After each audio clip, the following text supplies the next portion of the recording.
Aunty, আমি আপনাকে ভালোবাসি। এতে সমস্যা কি? তুই আমাকে ভালোবাসবি, এটা স্বাভাবিক, কারণ তুই আমার সম্পর্কে ভাতিজা। আন্টি, এই ভালোবাসা সেই ভালোবাসা না, ভালোবাসা দুটি মনের মিলনের ভালোবাসা। তুই কি বলতেছিস বুঝতে পারতেছি না। তুই আমাকে ভালোবাসিস, আমিও তোকে ভালোবাসি, তাই না? তুই আমার ভাতিজা, আমি তোর আন্টি, আমি তোকে ভালোবাসবো, তুইও আমাকে ভালোবাসতে পারিস, তাই না? আন্টি, আমি বলতেছি যে আমি আপনাকে ভালোবাসি, আমি আপনাকে বিয়ে করতে চাই। তোর মাথা কি ঠিক আছে? কি আবোল তাবোল কথা বলতেছিস? আমি তো সম্পর্কে আন্টি, আর তুই আমাকে বিয়ে করতে চাচ্ছিস? সমাজের লোকেরা কি বলবে এসব শুনলে? আমি তো তাদের কথা শুনতে চাই না, আমি আপনার মতামত জানতে চাচ্ছি। আমি আপনাকে ভালোবাসি, আপনি আমাকে উত্তর দেন। আমাকে বিয়ে করতে পারবেন না আপনি? তুই এখন তোর বাসায় চলে যা। আমার বাসায় তোকে আর কখনো আসতে হবে না, কারণ এটা কখনো সম্ভব না। আর দেখ, তুই আমার থেকে 2 বছরের ছোট, এটা কোনোভাবে সম্ভব না। তাহলে কি আপনি আমাকে একটু ভালোবাসেন না? আমাকে কি আপনার ভালো লাগে না? আমাকে কি ভালোবাসা যায় না?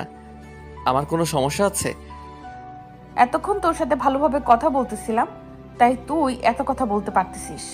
এখন যদি তুই আমার চোখের সামনে থেকে না চলে যাইস, তাহলে কিন্তু আমি তোর আব্বু আম্মুকে বিচার দিব এই বিষয় নিয়ে। নিলয় নাবিলার কোনো কথার জবাব না দিয়ে সেখানে দাঁড়িয়ে রইল, আর নাবিলার দিকে তাকিয়ে রয়েছে এক দৃষ্টিতে। নাবিলা ভেবে পাচ্ছে না নিলয় এরকম কথা বলে কিসের জন্য। তাদের মাঝে যদিও কোনো রক্তের সম্পর্ক নেই, কিন্তু সামাজিক একটা তো সম্পর্ক আছে তাদের মধ্যে, তাদের সম্পর্কটা। আর নিলয় তাকে যে কথাটা বলেছে এটা কখনোই সম্ভব না। নাবিলা কি করবে না করবে ভেবে পাচ্ছে না। নিলয়কে চলে যেতে বলতেছে, কিন্তু নিলয় চলে যাচ্ছে না। কি হলো? তুই এখানে দাঁড়িয়ে আছিস কিসের জন্য? এখান থেকে চলে যাচ্ছিস না কেন? বুঝতেছি না তো। আমি আপনাকে ভালোবাসি, আপনাকে বিয়ে করতে চাই। আপনি বোঝেন না কিসের জন্য? আমি সত্যি বলতেছি, আমার পক্ষে আপনাকে ছাড়া থাকা সম্ভব না।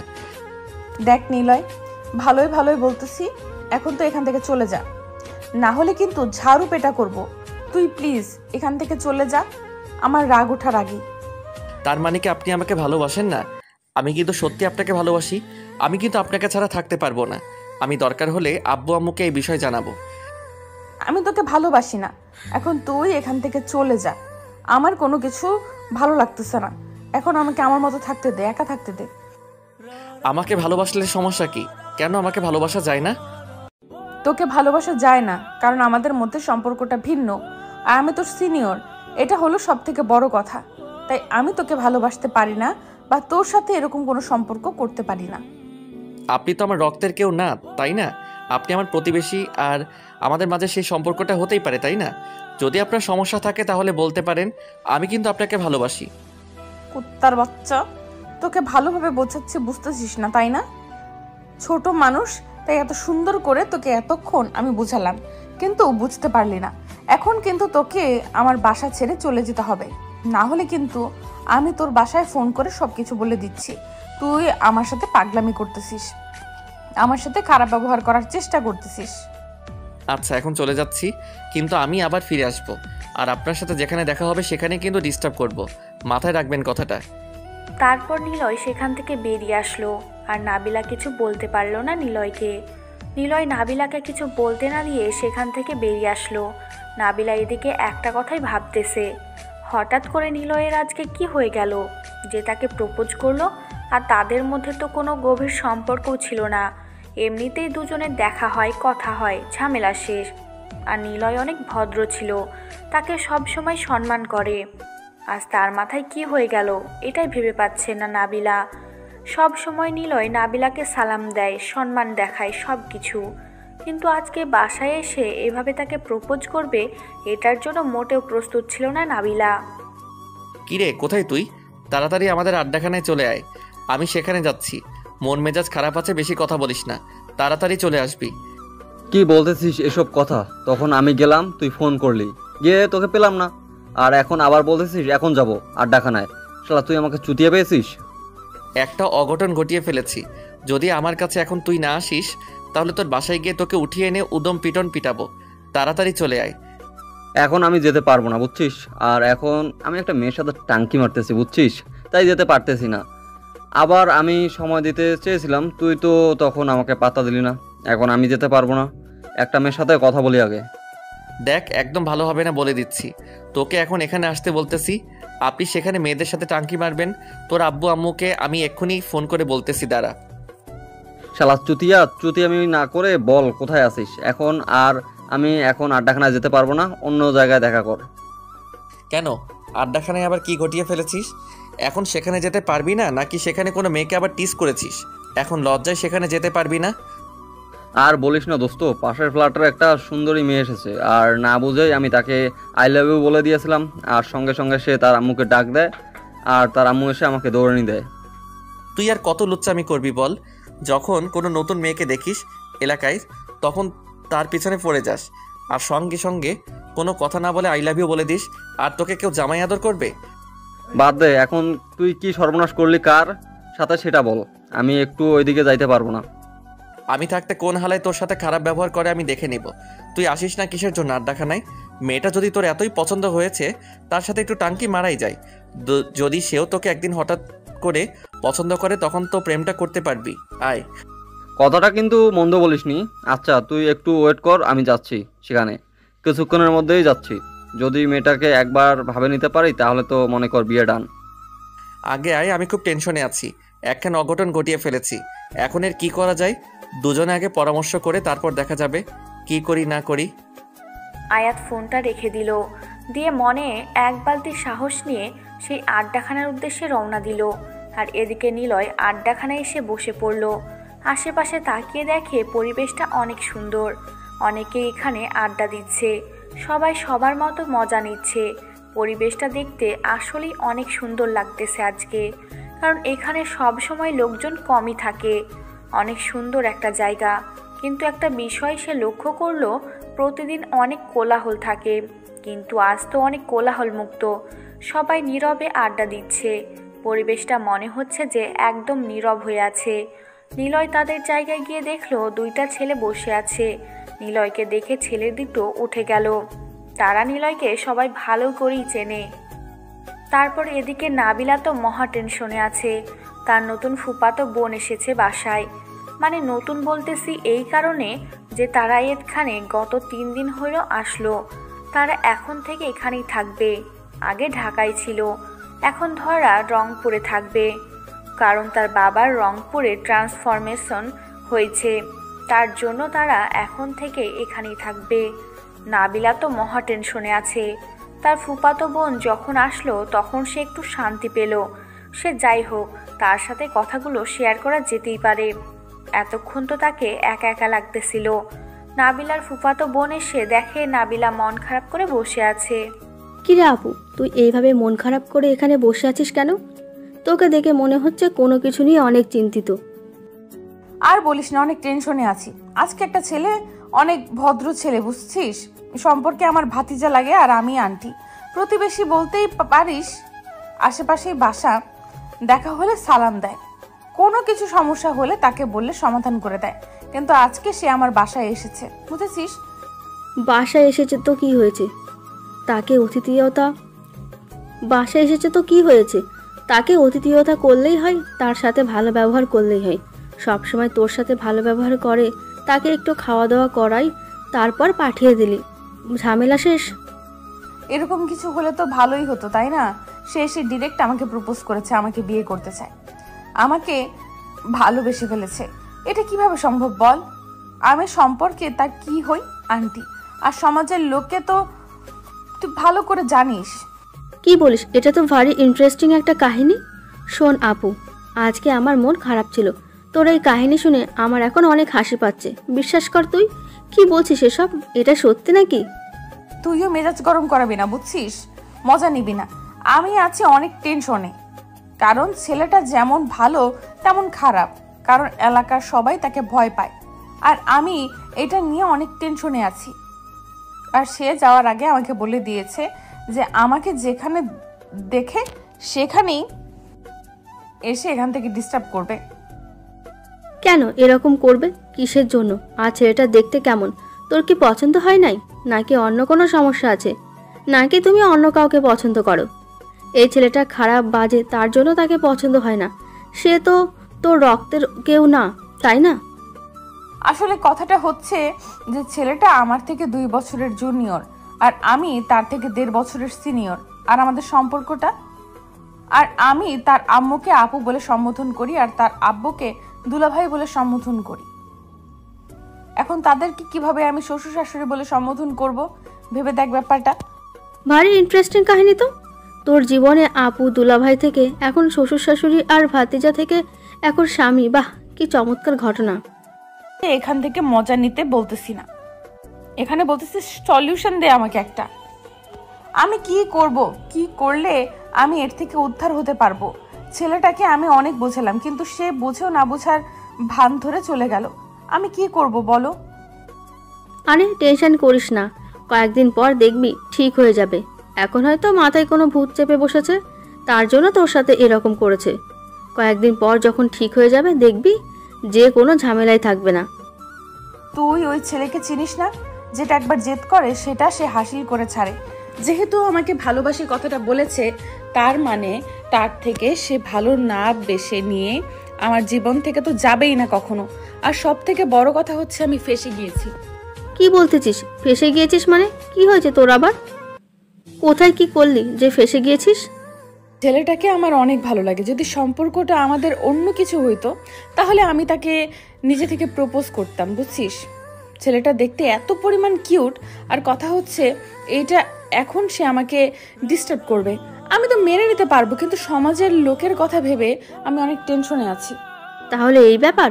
আচ্ছা, আমি বিয়ের ব্যবস্থা করার চেষ্টা করতেছি। আমি সবার সাথে কথা বলে দেখি, তুই সবার সাথে আমাকে পরিচয় করিয়ে দে আগে, তারপর। এখন বল কি হয়েছে? এত জরুরি তলব কিসের জন্য? আর কি ঘটনা ঘটিয়েছিস সেটা বল তো শুনি। কি এমন কাজ করেছিস তুই? তোর যে আন্টি আছে না, তাকে আমি প্রপোজ করেছি। আমি তাকে আমার বউ বানাতে চাই। কি আবল তাবল কথা বলতেছিস, বুঝতেছি না তো। আর হঠাৎ করে তোর কি এমন হলো যে তুই তার জীবনে থাকবি? যেটা বলতেছি সেটাই। এখন বেশি কথা বলতে পারবো না। কথা হচ্ছে যে আমি তাকে ভালোবেসে ফেলেছি। এখন আমি তাকে আমার বউ বানাতে চাই। এটা কিভাবে সম্ভব? সে আমাদের সম্পর্কে আন্টি, আর সে আমাদের থেকে 2 বছরের সিনিয়র। সব কিছু ভুলে গিয়েছিস? আজকে তাকে প্রপোজ করে দিয়েছিস, সে কি উত্তর দিয়েছে? সে কি বলেছে সেটা বড় কথা না, বড় কথা হচ্ছে আমি তাকে ভালোবেসে ফেলেছি আর তাকে আমার বউ বানাতে চাই। তার মায়ায় আমি পড়ে গেছি।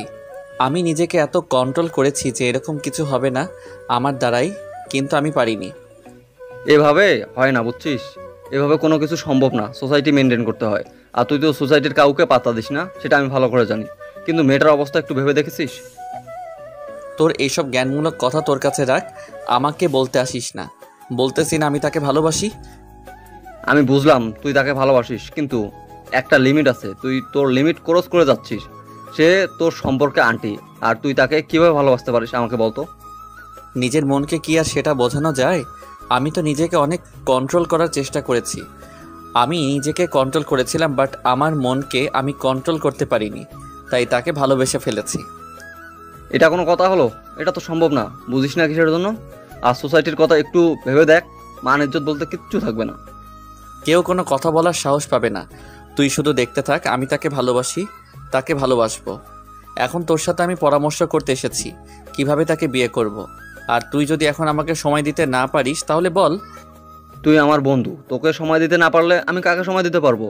আচ্ছা, তোর যদি মনে হয় যে সেই মেয়েটাকে তোর অনেক ভালো লেগেছে, তাকে তোকে বিয়ে করতেই হবে, দেখি ব্যাপারটা কোথা থেকে কোথায় নিয়ে যাওয়া যায়। আমি সবার সাথে একটু কথা বলি হালকা পাতলা। এখন তোকে কারোর সাথে কথা বলতে হবে না। আমি যখন তোকে কথা বলতে বলবো তখন বলবি। এখন চুপচাপ থাকবি, শুধু দেখবি। আচ্ছা, এখন তো বিকেল গড়িয়ে সন্ধ্যা হতে চলেছে। আজকের মতো তাহলে তুইও বাসায় যা, আমিও বাসায় চলে যাই। কালকে এই বিষয় নিয়ে নতুন কিছু ভাবনা চিন্তা করা যাবে। এটা নিয়ে তুই আবার মাথা ঘামাবি না। আমাকে নিয়ে তোকে টেনশন করতে হবে না, বুঝছিস? আমি আমাকে কন্ট্রোল করতে পারবো, কিন্তু তাকে ভালোবেসে ফেলেছি, এটা আমার কন্ট্রোলের বাইরে চলে গেছে। এখন তাকে আমার জীবনে লাগবে সারা জীবনের জন্য। তুই কি পাগল হয়ে গেছিস নাকি? এটা একটা সময় সাপেক্ষ ব্যাপার, বুঝতে পারিস না কিসের জন্য? এটার জন্য সময় লাগবে, আর তোকে তার জন্য সময় বের করতে হবে।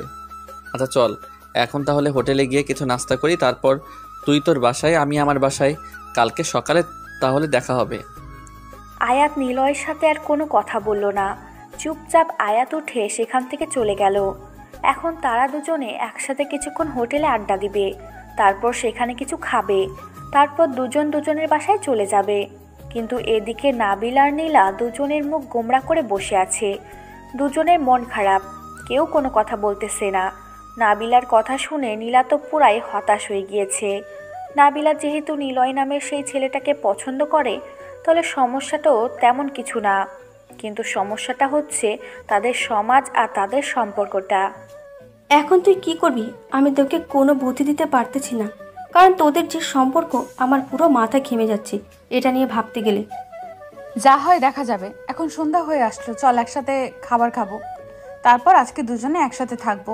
কালকে বাসায় যাবি, আমিও তোর সাথে তোর বাসায় যাব, সমস্যা নাই। আমি যদি এখানে থাকি আম্মু তো আমাকে হেব্বি বক কেলাবে, বুঝলি না কেন? আর এখন তো আশেপাশেই থাকি, চাইলেই যখন মন চাই তখন চলে আসতে পারবো, সমস্যা নেই। আমি থাকতে তুই টেনশন করছিস কিসের জন্য বুঝতেছি না তো। আমি ফুফুকে ফোন করে বলে দিচ্ছি নীলা আজকে আমাদের এখানে থাকবে। ফুফু আর একটা কথা বলবে না, সেটা তো তুই ভালো করেই জানিস। আচ্ছা, তুই যদি কথা বলে ম্যানেজ করতে পারিস তাহলে আমার কোনো সমস্যা নেই। তাহলে তোর সাথে আরও ইন্টারেস্টিং কাহিনী শেয়ার করতে পারবো, তুই আমাকে তোর মনের কথাগুলো বলতে পারবি। তোর আবার কিসের ইন্টারেস্টিং কাহিনী বুঝলাম না তো। তুই আবার কোথায় কি করলি? আমি তো জানি তুই সাধু মেয়ে, তোর কোনো কাম নাই। আর বলিস না, আমরা তো পরশুদিন এখানে এসেছি, আজকে সকালে একটু বাইর হলাম। আর আমাদের বাসার সামনে তো জানিস একটা আড্ডা দেওয়ার মতো জায়গা আছে আমাদের বাসার সামনে। সেখান থেকে হুট করে একটা ছেলে আমাকে দেখে সরাসরি আমার সামনে এসে আমাকে আই লাভ ইউ বলে প্রপোজ করে দিল। কি বলিস, সত্যি তাই নাকি? ছেলেটা দেখতে কেমন রে? আর তোকে প্রথম দেখাতেই প্রপোজ করে দিয়েছে, মানে তুই তার চোখে কত সুন্দর হতে পারিস একটু ভেবে দেখেছিস? আর কথা বলিস না, আমি তো অনেক ভয় পেয়ে গিয়েছিলাম, ভয়ে চিল্লানি দিয়া আম্মুকে ডাক দিয়েছি। আর আম্মু একটা ঝাড়ু নিয়ে এসে ছেলেটাকেই দৌড়ানি দিয়েছে। আমি এখনো ভেবে মনে মনে হাসি দিচ্ছি। আহারে বেচারা, তাকে আজকে কত সুন্দর করতে হয়েছিল, ঝাড়ুর বাড়ি খেতে হয়েছিল। আর শুন, তুই এত সুন্দর একটা পরিবেশে তোর আম্মুকে ডাকতে গেলি কিসের জন্য? আর বলিস না তো, এখানে এসেছি নতুন কাউকে চিনি না, কে কেমন আমি কি জানি নাকি, আর এই সমাজের লোকেরা কেমন সেটাও তো আমি জানি না। আমি তো ভয় পেয়ে গেছিলাম, তার জন্য ডাকতে বাধ্য হয়েছি। আচ্ছা হয়েছে, অনেক কথা তো বললাম, এখন চল সব কিছু শেষ করি। আর এখন এসব নিয়ে গল্প গুজব করা ঠিক হবে না। আম্মু যে কোনো সময়ে শুনে নিলে আবার নানা ধরনের প্রশ্ন করবে। আচ্ছা তাহলে এইসব টপিক বাদ দে, এখন খাওয়া দাওয়া করি চল। আমার ক্ষুধা লেগেছে, তারপর ঘুমাবো, খুব ক্লান্ত লাগতেছে শরীরটা জানিস। বুঝতেছি না, এখানে এসে থেকে নিজেকে অসুস্থ মনে হচ্ছে। নতুন পরিবেশে এসেছিস না, তাই এরকম লাগবে দু একদিন গেলে যখন আবহাওয়াটা একদম তোর সাথে মানিয়ে যাবে তখন আর কোনো সমস্যা হবে না। তারপর তারা দুইজন মামাতো বোন আর ফুফাতো বোন চুপচাপ খাওয়া দাওয়ার প্ল্যানিং করে ফেললো, কি কি খাবে রাতে। তারপর তাদের ইচ্ছে অনুযায়ী সব কিছু রান্না করলো এবং নাবিলা তার আম্মুকে রান্নার কাজে সাহায্য করলো, সাথে তো নীলা ছিলই। আর এইদিকে বেচারা নিলয় বাসায় এসে ঠিকমতো শুয়ে থাকতে পারতেছে না, বারবার নাবিলার কথা মনে পড়তেছে, কি করবে না করবে ভেবে পাচ্ছে না। তাকে যে কিভাবে নিজের ভালোবাসাটা বুঝাবে আর তাকে যে কিভাবে নিজের আপন করে নেবে সেটাই ভেবে পাচ্ছে না নিলয়। দেখতে দেখতে রাত পার হয়ে সকাল হয়ে আসলো। সকালে কোনো মতে নাস্তা করে নিল, বেরিয়ে পড়লো যে কোন প্রকারে হোক নাবিলার সাথে দেখা করতে হবে। সারা রাত নাবিলাকে স্বপ্নে এসে দেখেছে। নাবিলা সকালে উঠে ফ্রেশ হয়ে নাস্তা করলো, আর সাথে নীলা ছিল। তারপর নীলার আম্মু নাবিলাকে ফোন দিল, নীলাকে এখন যেন বাসায় দিয়ে আসে। নাবিলা সেটা নীলাকে বলে দিল, কারণ নীলার আম্মু নীলাকে ছাড়া এক মুহূর্ত থাকতে পারে না, সেটা ছোটবেলা থেকেই নাবিলা ভালো করেই জানে। এখন নাবিলা আর নীলা দুজনে ঘর থেকে বেরিয়ে পড়ল। এখন উদ্দেশ্য দুজনেই নীলার বাসায় যাবে। রাস্তায় বেরিয়ে পড়েছে, আর এই দিক থেকে নিলয় বাসা থেকে বাইকটা নিয়ে নাবিলার বাসার উদ্দেশ্যে আসতেছে। হঠাৎ করে নাবিলাকে সে রাস্তার মাঝখানে দেখতে পেল, আর এত সকালে রাস্তায় তেমন মানুষজন নেই। নাবিলা নিলয়কে দেখতে পেয়ে ভয়ে শেষ।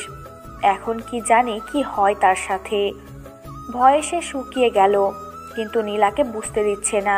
নিলয় গাড়ি থেকে নেমে এসে নাবিলার সামনে দাঁড়িয়ে পড়ল। কি হলো, এত সকালে কোথায় যাচ্ছ?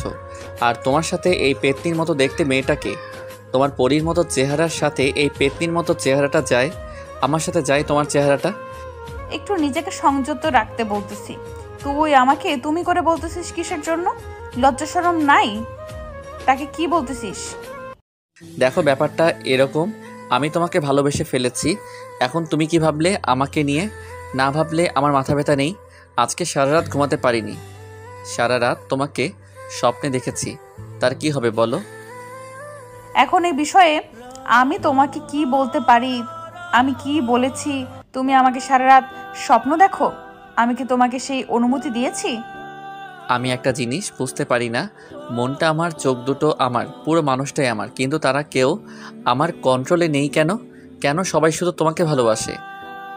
দেখো, সকাল হয়ে গিয়েছে, রাস্তায় এখন মানুষ চলে আসবে। আর এখন আমি আমার ফুফাতো বোনকে নিয়ে তার বাসায় যাচ্ছি। আশা করি আর কোনো প্রশ্নের উত্তর দেওয়া লাগবে না। এখন তুমি সাইডে চলে যাও, আমাকে আমার রাস্তায় যেতে দাও। গতকাল বলছি না ভালোবাসি, আজকে বলেছি ভালোবাসি। উত্তরটা দিবেন নাকি আমি অন্য কোনো রাস্তা খুঁজে বের করব তোমাকে আমার করে নেওয়ার জন্য? বলতেছি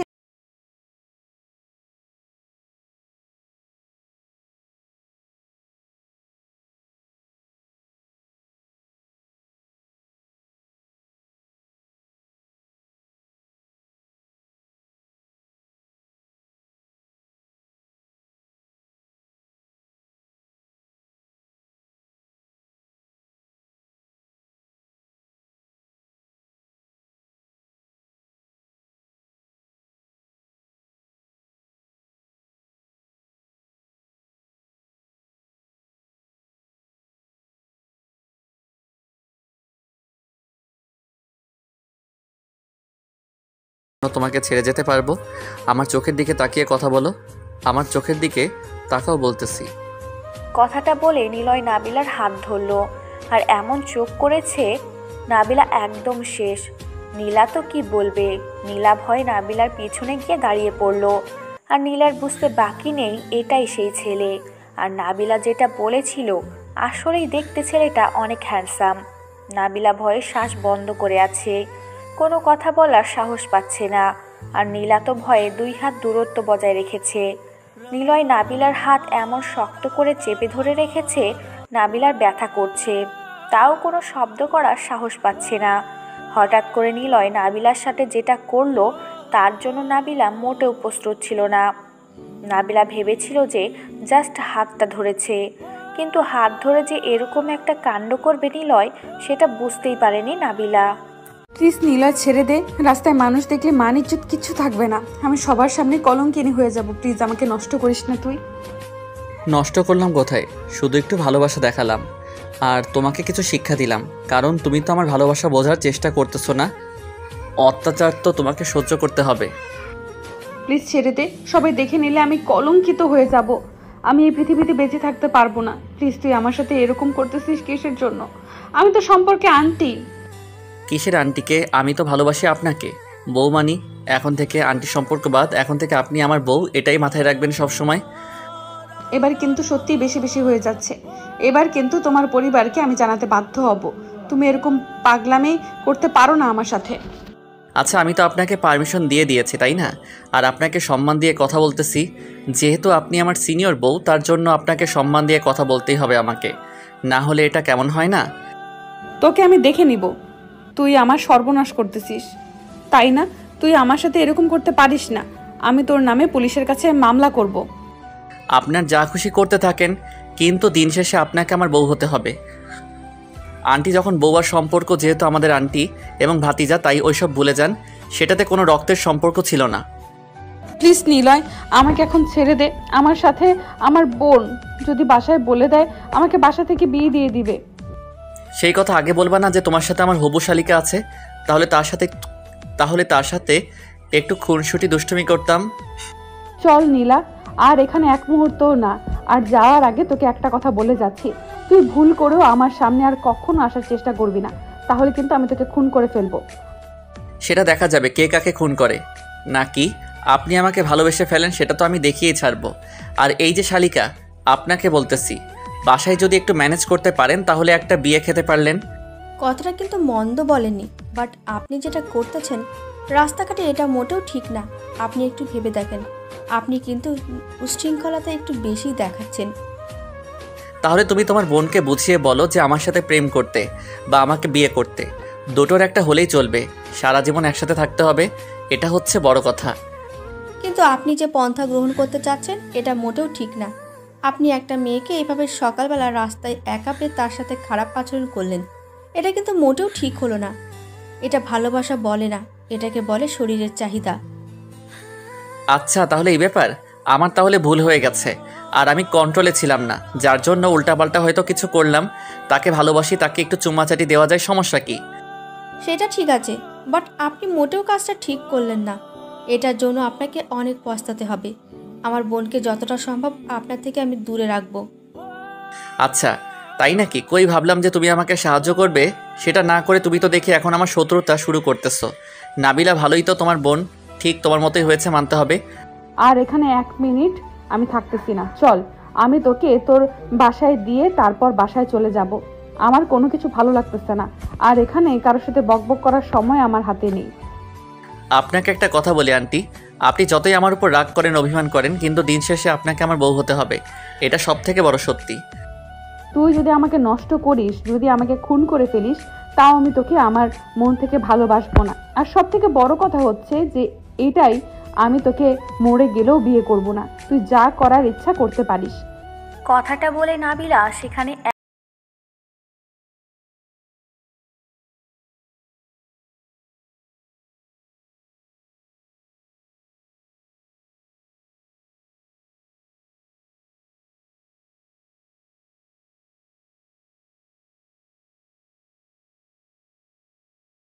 কারণ তার সাথে আজকে যেটা হয়ে গেল সেটাকে ভুলে থাকতে যাচ্ছে। সেটা যদি মনে রাখে তাহলে সেটা তাকে আরও বেশি কষ্ট দিবে। তার জন্য সে ভুলে যেতে চাচ্ছে সকালটা। কিন্তু চাইলেই তো আর সব কিছু ভুলে যাওয়া যায় না। যে জিনিসটা ভুলে যেতে চাইবে সেই জিনিসটা আরও বেশি করে মাথায় ঘুরপাক খাবে, এটাই স্বাভাবিক। নিলয় তো মনে মনে অনেক খুশি যে যাই হোক তাকে ডিস্টার্ব করতে পেরেছে, কিন্তু তার ভালোবাসার ফিলিংসটা কেন জানি উপলব্ধি করতে পারতেছে না। তার মনে হচ্ছে যে ভালোবাসাটা হয়তো অন্যরকম।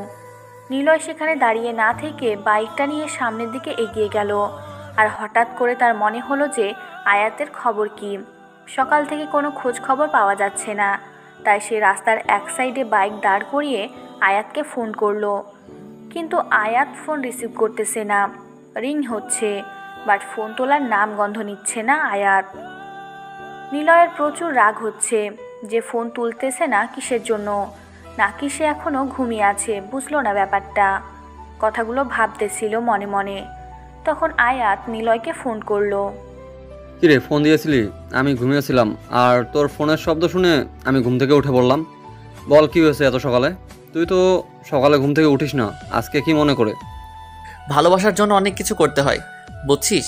আয়, বেরিয়ে আয় বাসা থেকে, আমি রাস্তায় আছি, তুই বাইক নিয়ে চলে আয়, আমি এখানে অপেক্ষা করতেছি তোর জন্য।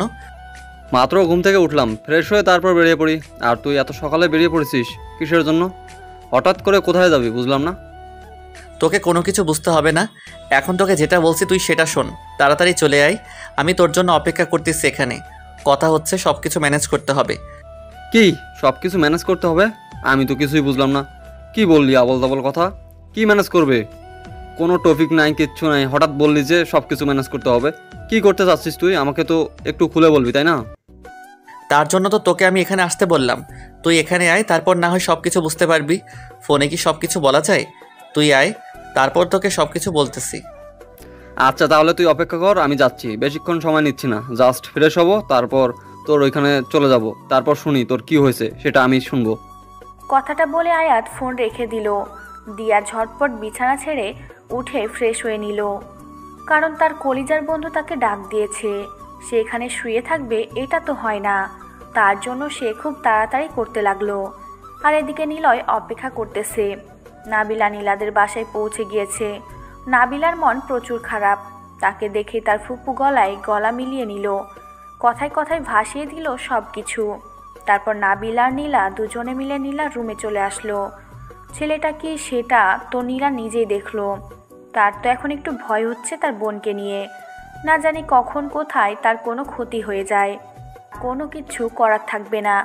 এটা ভেবে নীলা প্রচুর ভয় পাচ্ছে যে কি হবে তার বোনের জীবনে। নাবিলা গিয়ে নীলার রুমে শুয়ে পড়ব। নীলা নাবিলাকে কোনো কিছু বলল না। নাবিলার জন্য 1 কাপ কফি বানিয়ে আনার জন্য নীলা রান্নাঘরে চলে আসলো। আর এদিকে নাবিলা শুয়ে কান্না করতেছে। আজকে পর্যন্ত কোনো ছেলে তাকে জড়িয়ে ধরতে পারেনি, আর আজকে সেখানে একটা ছেলে, তাও আবার বয়সে ছোট, সে তাকে কিস করলো কেমন করে। বারবার কথাগুলো মনে পড়তেছে, আর তার মনে হচ্ছে এটা যদি তার জীবনে না হতো তাহলে সে অনেক সুখে থাকতে পারত। এখন সে কাউকে জোর গলায় বলতে পারবে না কোনো ছেলে তাকে স্পর্শ করেনি। নীলা নাবিলার জন্য কফি বানিয়ে নিয়ে আসলো। এসে দেখে নাবিলা কান্না করতেছে। কি হলো আপু, কান্না করতেছিস কিসের জন্য? বুঝতেছি না তো। এভাবে কান্না করলে হবে? বল, যা হয়েছে ভুলে যা, সব কিছু ঠিকঠাক হয়ে যাবে। এখন কয়েকদিন নিজেকে চেপে রাখ, বাসা থেকে বের হবি না, তাহলে দেখবি কয়েকদিন পর সব কিছু আগের মতো হয়ে যাবে। এরকম কোনো কিছু হলে তো অনেক ভালো হইতো। আমি চাচ্ছি সব কিছু ভুলে যাব, কিন্তু পারতেছি না, বারবার মনে পড়ে যাচ্ছে। আর আজকে প্রথম আমাকে কোনো ছেলে এভাবে স্পর্শ করলো। বিশ্বাস কর, আমার যে এত বাজে লাগতেছে। আচ্ছা, বুঝতে পারলাম। এখন নিজেকে ঠিক করার চেষ্টা কর, এইভাবে ভেঙে পড়লে চলবে না। তোর পড়াশোনায় মন দে, কয়েকদিন পর তোর নাকি এক্সাম। এখন তো সেই টেনশনে আছি, আমার কি হবে। আমি তো এখন নিজে স্বাধীনভাবে চলাফেরা করতে পারবো না। এখন সব সময় একটা আতঙ্কের মধ্যে থাকতে হবে, কখন কোথা থেকে আমার উপর হামলা চলে আসে। এখন তো আমি পুরো ভয়ে শেষ, কি করব বুঝতে পারতেছি না। এখন তো এমন একটা সিচুয়েশনে বাসায় বলবো, তাহলে বিয়ে দেওয়ার জন্য উঠে পড়ে লাগবে বাসার সবাই। আর আমি তো চাচ্ছি আমার ক্যারিয়ার গড়ে তুলতে। আপু, আমি তোর মনের কথাগুলো বুঝতে পেরেছি, এসব নিয়ে আর তুই ভাবিস না। এখন কফি খা, তারপর আমি তোকে তোর বাসায় রেখে আসব। আমাকে তো আর কেউ ডিস্টার্ব করবে না, বুঝিস নাই? এখন যাব না, দুপুরের পর গাড়িতে করে তোর বাসায় চলে যাব। বাদ দে, এখন কিছু খাবো না, তুই রেখে দে, পরে গরম করে খাবো, সমস্যা নেই। বাট এখন খেতে ইচ্ছে করতেছে না। ফুফু কোথায় গেল, তার সাথে কিছু কথা বলি। আম্মু তার রুমে আছে হয়তো, তুই গিয়ে দেখ। আমি আমার কিছু হাতের কাজ শেষ করে আসছি, তারপর না হয় বাইরে যাব। এখন তুই যা, কথা বল। আচ্ছা থাক, তাহলে তুই তোর কাজগুলো শেষ কর, আমি আমার ফুফুর সাথে কিছুক্ষণ গল্প করি, তারপরে একটু বাসায় চলে যাব। এখানে থাকতে ভালো লাগতেছে না, একটু মনটা ঠিক করি, তারপর বাসায় চলে যাব। কথাটা বলে নাবিলা রুম থেকে বেরিয়ে তার ফুপুর রুমের উদ্দেশ্যে চলে গেল। আর এদিকে নীলা তার কাজগুলো করা শুরু করে দিল। তার এখন অন্য কিছু ভালো লাগবে না। তাই সে তার হাতের কাজগুলো শেষ করতে ব্যস্ত হয়ে গেল। আর নাবিলা তার ফুপুর কাছে এসে গল্প করা শুরু করে দিল। আর এদিকে আয়াত বাসা থেকে বেরিয়ে পড়েছে। নিলয় তার জন্য অপেক্ষা করতেছে। আরও একবার ফোন দিয়েছিল নিলয় আয়াতকে, তাকে জানিয়ে দিল যে সে এখন রাস্তায় আছে। তাই আর বেশিক্ষণ কথা হলো না তাদের মাঝে। একটু পর আয়াত নিলয়ের কাছে চলে আসলো। নিলয়ের দিকে তাকিয়ে অবাক হয়ে গেল। এ কি হাল, এটা কিভাবে হলো? আয়াত তো বুঝতেই পারতেছে না। আয়াত দৌড়ে গিয়ে ওকে ধরে নিল। তারপর অ্যাম্বুলেন্স ফোন করে ডাক দিয়ে হসপিটালে নিয়ে গেল নিলয়কে।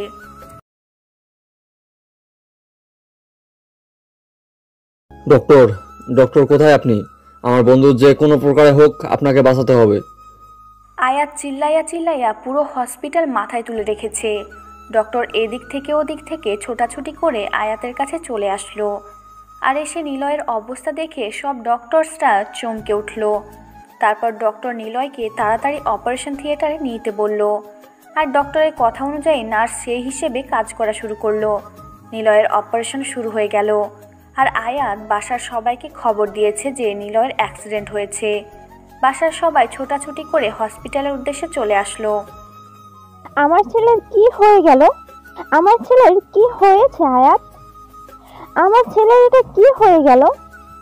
আমি তো কিছুই বুঝতে পারতেছি না আন্টি। আমি সকালে ঘুম থেকে উঠলাম, তখন নীলা আমাকে ফোন করলো যে রাস্তায় আয়, আড্ডা দেই। আমি বাসা থেকে বেরিয়ে পড়লাম। আর বাসা থেকে বের হওয়ার সময় নীলের সাথে কথা হলো, আর এসে দেখি এই অবস্থা। আমার ছেলের কোনো কিছু হয়ে গেলে আমি এই পৃথিবীতে বেঁচে থাকবো কি নিয়ে? আমি যে কোনো মূল্যে আমার ছেলেকে আমার কাছে ফেরত চাই। ডক্টর কই? ডক্টররা কি বলেছে আমার ছেলের ব্যাপারে? এত উত্তেজিত হবেন না আন্টি, আপনি একটু নিজেকে কন্ট্রোল করুন, শান্তভাবে বসে থাকেন। ডক্টর অপারেশন থিয়েটারে গিয়েছে, নিলয়কে তারা বের হলে আমাদের খবরটা জানতে পারবো। এটা আমার ছেলের সাথে কি হয়ে গেল? আমি কি নিয়ে বেঁচে থাকবো? আমি থাকতে পারবো না। আমাকে আমার ছেলের কাছে নিয়ে যাও। আমাকে আমার ছেলের কাছে নিয়ে যাও। আমার ছেলেকে আমার কাছে এনে দাও। নীলিমা বেগম মনে হচ্ছে যে একদম পাগল হয়ে গেছে তার ছেলের জন্য। তাকে কেউ শান্ত করতে পারতেছে না, কান্না করতেছে অনেক জোরে জোরে। অনেক মানুষ ভিড় জমাইছে সেখানে, দাঁড়িয়ে দেখতেছে নীলিমা বেগম এর কর্মকাণ্ড। কিন্তু এদিকে মায়ের মন কি মানে? তার ছেলে অসুস্থ, তার একমাত্র ছেলে, তার যদি কোনো কিছু হয়ে যায় তাহলে তারা কি নিয়ে বেঁচে থাকবে? নীলিমা বেগম মনে হচ্ছে যে পাগলি হয়ে গিয়েছে। তার ছেলের জন্য কান্না করতে করতে হঠাৎ করে তিনি জ্ঞান হারিয়ে ফেললেন। আয়াত, এটা কিভাবে হলো? তুমি গিয়ে সেখানে কি দেখতে পেয়েছো? আর তার সাথে কেমনে অ্যাক্সিডেন্ট হয়েছে? কেউ কিছু করেছে ইচ্ছাকৃতভাবে তার উপর আক্রমণ করেছে, নাকি তার ভুলবশত অ্যাক্সিডেন্ট হয়েছে? আঙ্কেল, আমি সঠিক বলতে পারতেছি না, কারণ হচ্ছে আমি সেখানে গিয়ে দেখি নিলয় রাস্তায় পড়ে আছে আর আশেপাশে কোনো মানুষ নেই, শুধু তার বাইকটা এক সাইডে পড়ে আছে। আমি তো কল্পনা করতে পারিনি যে এরকম একটা অবস্থা আমি দেখব। আচ্ছা, এখন ডক্টর কি বলেছে? আমার ছেলে কি সুস্থ হবে নাকি কি হয়েছে? তোমাকে তো নিশ্চয়ই কিছু বলেছে, তাই না? তুমি আমাকে বলো, আমার ছেলের কি কোনো ক্ষতি হবে? আঙ্কেল, আপনি নিজেকে কন্ট্রোল করুন, শান্ত হয়ে বসে থাকেন। ডক্টর বেরিয়ে না আসা পর্যন্ত আমি কিছু বলতে পারতেছি না, কারণ নিলয়ের অবস্থা অনেক খারাপ ছিল। আমি শুধু এটাই বলতে পারি যে আমার বন্ধুর কিচ্ছু হবে না, সে আবার আমাদের মাঝে ফিরে আসবে। তুমি এখন একটু খোঁজ নেওয়ার চেষ্টা করো, কে এরকম করেছে, তার ভুলবশত কিনা আশেপাশে কেউ না তো কেউ ছিল, কেউ তো দেখেছে আমার ছেলেকে, তাই না? তুমি একটু খোঁজখবর নেওয়ার চেষ্টা করো, আমি বাকিটা দেখে নেব। আঙ্কেল, এসব নিয়ে একদম টেনশন করবেন না। আগে আমার বন্ধু ঠিক হোক, মানে আপনার ছেলে সুস্থ হোক, তারপর তার মুখ থেকে আমরা সব কিছু শুনতে পারবো। এখন আপাতত আপনি আন্টিকে সামলানোর চেষ্টা করেন, আন্টির অবস্থা খুব করুণ। তুমি ভালো করে জানো আমাদের বিষয়ে, বলতে পারো তুমি আমাদের পরিবারের দ্বিতীয় সন্তান। আমাদের বাসায় সবসময় তুমি আসা যাওয়া করো। তুমি তোমার আন্টিকে ভালো করে চেনো, তিনি তার ছেলে কতটা ভালোবাসে। আয়াত আর সেখানে একটা কথা বলার সুযোগ পেল না, কারণ সে সব কিছু জানে যে নিলয়ের আম্মু নিলয়কে এবং আয়াতকে কতটা ভালোবাসে। দুজনকে প্রায় সমপরিমাণ ভালোবাসে, নিজের সন্তানের মতো দেখে দুজনকে। যদিও আয়াত তার নিজের সন্তান না, কিন্তু যখন আয়াত নিলয়ের বাসায় থাকে মনে হয় যে সে নিজের বাসায় আছে। আয়াত চুপচাপ এক সাইডে গিয়ে দাঁড়িয়ে পড়ল আর ভাবতে লাগলো এরকমটা কিভাবে হতে পারে। তার তো কোনো শত্রু নেই, আর অনেক দিন থেকে তো তারা দুজন কারোর সাথে ঝামেলা করে না। অনেক দিন হয়ে গেছে যে তারা আন্ডারওয়ার্ল্ড ছেড়ে দিয়ে এসেছে আর সেই শহর থেকে অনেক দূরে চলে এসেছে। তাহলে কিভাবে এটা হতে পারে? আয়াত মনে মনে অনেক কিছু চিন্তা করতেছে। তাহলে কি কেউ এই শহরে এসেছে যে আয়াত আর নিলয়ের ক্ষতি করার জন্য, নাকি কিছু বুঝতে পারতেছে না আয়াত। পুরো টেনশনে আছে নিলয়ের, কোনো কিছু হয়ে গেলে আয়াত কাউকে জিন্দা রাখবে না। আগে নিলয় সুস্থ হোক, তারপর দেখা যাবে কার কত বড় কলিজা হয়েছে। সব কলিজা বের করে যদি কুত্তাকে খাওয়াতে না পারে তাহলে আয়াত আর নিলয় মানুষ না। আয়াত তার চোখের কোণা থেকে পানির ফোঁটা মুছে ডক্টর বেরিয়ে আসার জন্য অপেক্ষা করতেছে। বাইরে সবাই শুধু ডক্টরের জন্য অপেক্ষা করতেছে কখন ডক্টর বেরিয়ে আসবে, কিন্তু ডক্টর বেরিয়ে আসার কোনো নামগন্ধ নিচ্ছে না। ডক্টর অনেকক্ষণ হলো অপারেশন থিয়েটারে চলে গিয়েছে, কিন্তু কোনো খোঁজ খবর দিচ্ছে না এখনো। আর থাকবো না, অনেকক্ষণ তো হলো এখানে এসেছি, আর কতক্ষণ থাকবো? এখন তো দুপুর পেরিয়ে বিকেল হতে চলেছে। তাহলে আমি আমার বাসায় যাচ্ছি, পড়াশোনা করতে হবে তো। আচ্ছা, আমি তোর সাথে যাচ্ছি। আমি আম্মুকে ম্যানেজ করে নিতে পারবো যে আজকে তোর সাথে একটু থাকতে হবে, তার জন্য আমি তোর বাসায় থাকবো। আর আমি এখানে নতুন এসেছি, তাই কারোর সাথে তেমনভাবে পরিচিত হতে পারিনি, তাই আজকে তোর বাসায় থাকবো। তাহলে তো আরো অনেক ভালো হয়। আচ্ছা, তাহলে তুইও রেডি হয়ে নে, আমি ফুফিকে বলে দিচ্ছি, তাহলে আর তোকে কিছু বলতে পারবে না। বলবো যে তুই এখানে নতুন এসেছিস, আমার সাথে 2-1 দিন থাকলে তুই পরিবেশের সাথে মানায় নিতে পারবি। তোকে তো আর এখন একা কোথাও যেতে দেওয়া ঠিক হবে না, কারণ তোর বর্তমান দিলকান যে কারণ তোর বর্তমান দিনকাল যে অবস্থা, এই অবস্থায় তোকে একা ছেড়ে দেওয়া আমার মনে হয় না ঠিক হবে। কয়েকদিন তোর সাথে থাকি, তারপর এসব ঝামেলা শেষ হলে তখন পরেরটা পরে দেখা যাবে। তোর মতো বোন যেন সবার ঘরে ঘরে যেন একটা করে হয়, বুঝছিস? তোর মতো বোন থাকলে আর কিচ্ছু লাগে না। এভাবে যদি কোনো বোন তার বোনকে সাপোর্ট দেয় তাহলে তার জীবনে আর কি লাগে? হয়েছে, এখন চল তোর বাসায় যাই। সব কিছুই ঠিক করে রেখেছি, আর আমাকে বেশি রকম করতে হবে না। মানে বোঝাতে চাচ্ছি যে পা মারতে হবে না আমাকে। বুঝতে পেরেছি, সত্যি কথা বললে সমস্যা আছে। চল তাহলে, রাস্তায় গিয়ে গল্প করতে করতে যাব। এখন সমস্যা নেই, এখান থেকে 5 মিনিট থেকে 7 মিনিটের রাস্তা হেঁটে যাব, সমস্যা নেই। আবার যদি সেই দুষ্টু ছেলেটা এসে কোনো রকমের অশুভতামি করে তাহলে কি হবে? তাই বলতেছি চল একটা রিক্সা নিয়ে চলে যাই, তাহলে সে আমাদের দেখতেও পেল না, আর আমরা সুন্দরভাবে তোর বাসায় চলে যেতে পারলাম, তাই না? এই সময় সে আমাদের ত্রিসীমানার সামনে আসবে না, সেটা আমি ভালো করে জানি। আমি ওকে ভালো করে চিনি। এখন তার একটা বন্ধু আছে, তার সাথে আড্ডা দেবে, আর আমাকে যখন ডিস্টার্ব করার সময় হবে আমি সেটা খুব ভালো করেই বুঝতে পারবো যে কখনো আমার সাথে দেখা করবে। আচ্ছা চল তাহলে, তোর ইচ্ছা, তুই হেঁটে যেতে যাচ্ছিস তাহলে চল, আমার কোনো সমস্যা নেই। আমারও তো হাঁটাহাঁটি করতে অনেক ভালো লাগে। ভেবে দেখ, কিন্তু আমার সাথে মন মিলিয়ে কথা বলার কোনো দরকার নেই। তোর যদি হাঁটতে ইচ্ছে না করে তাহলে রিক্সা নিচ্ছি, সমস্যা হলে রিক্সা করে যাচ্ছি।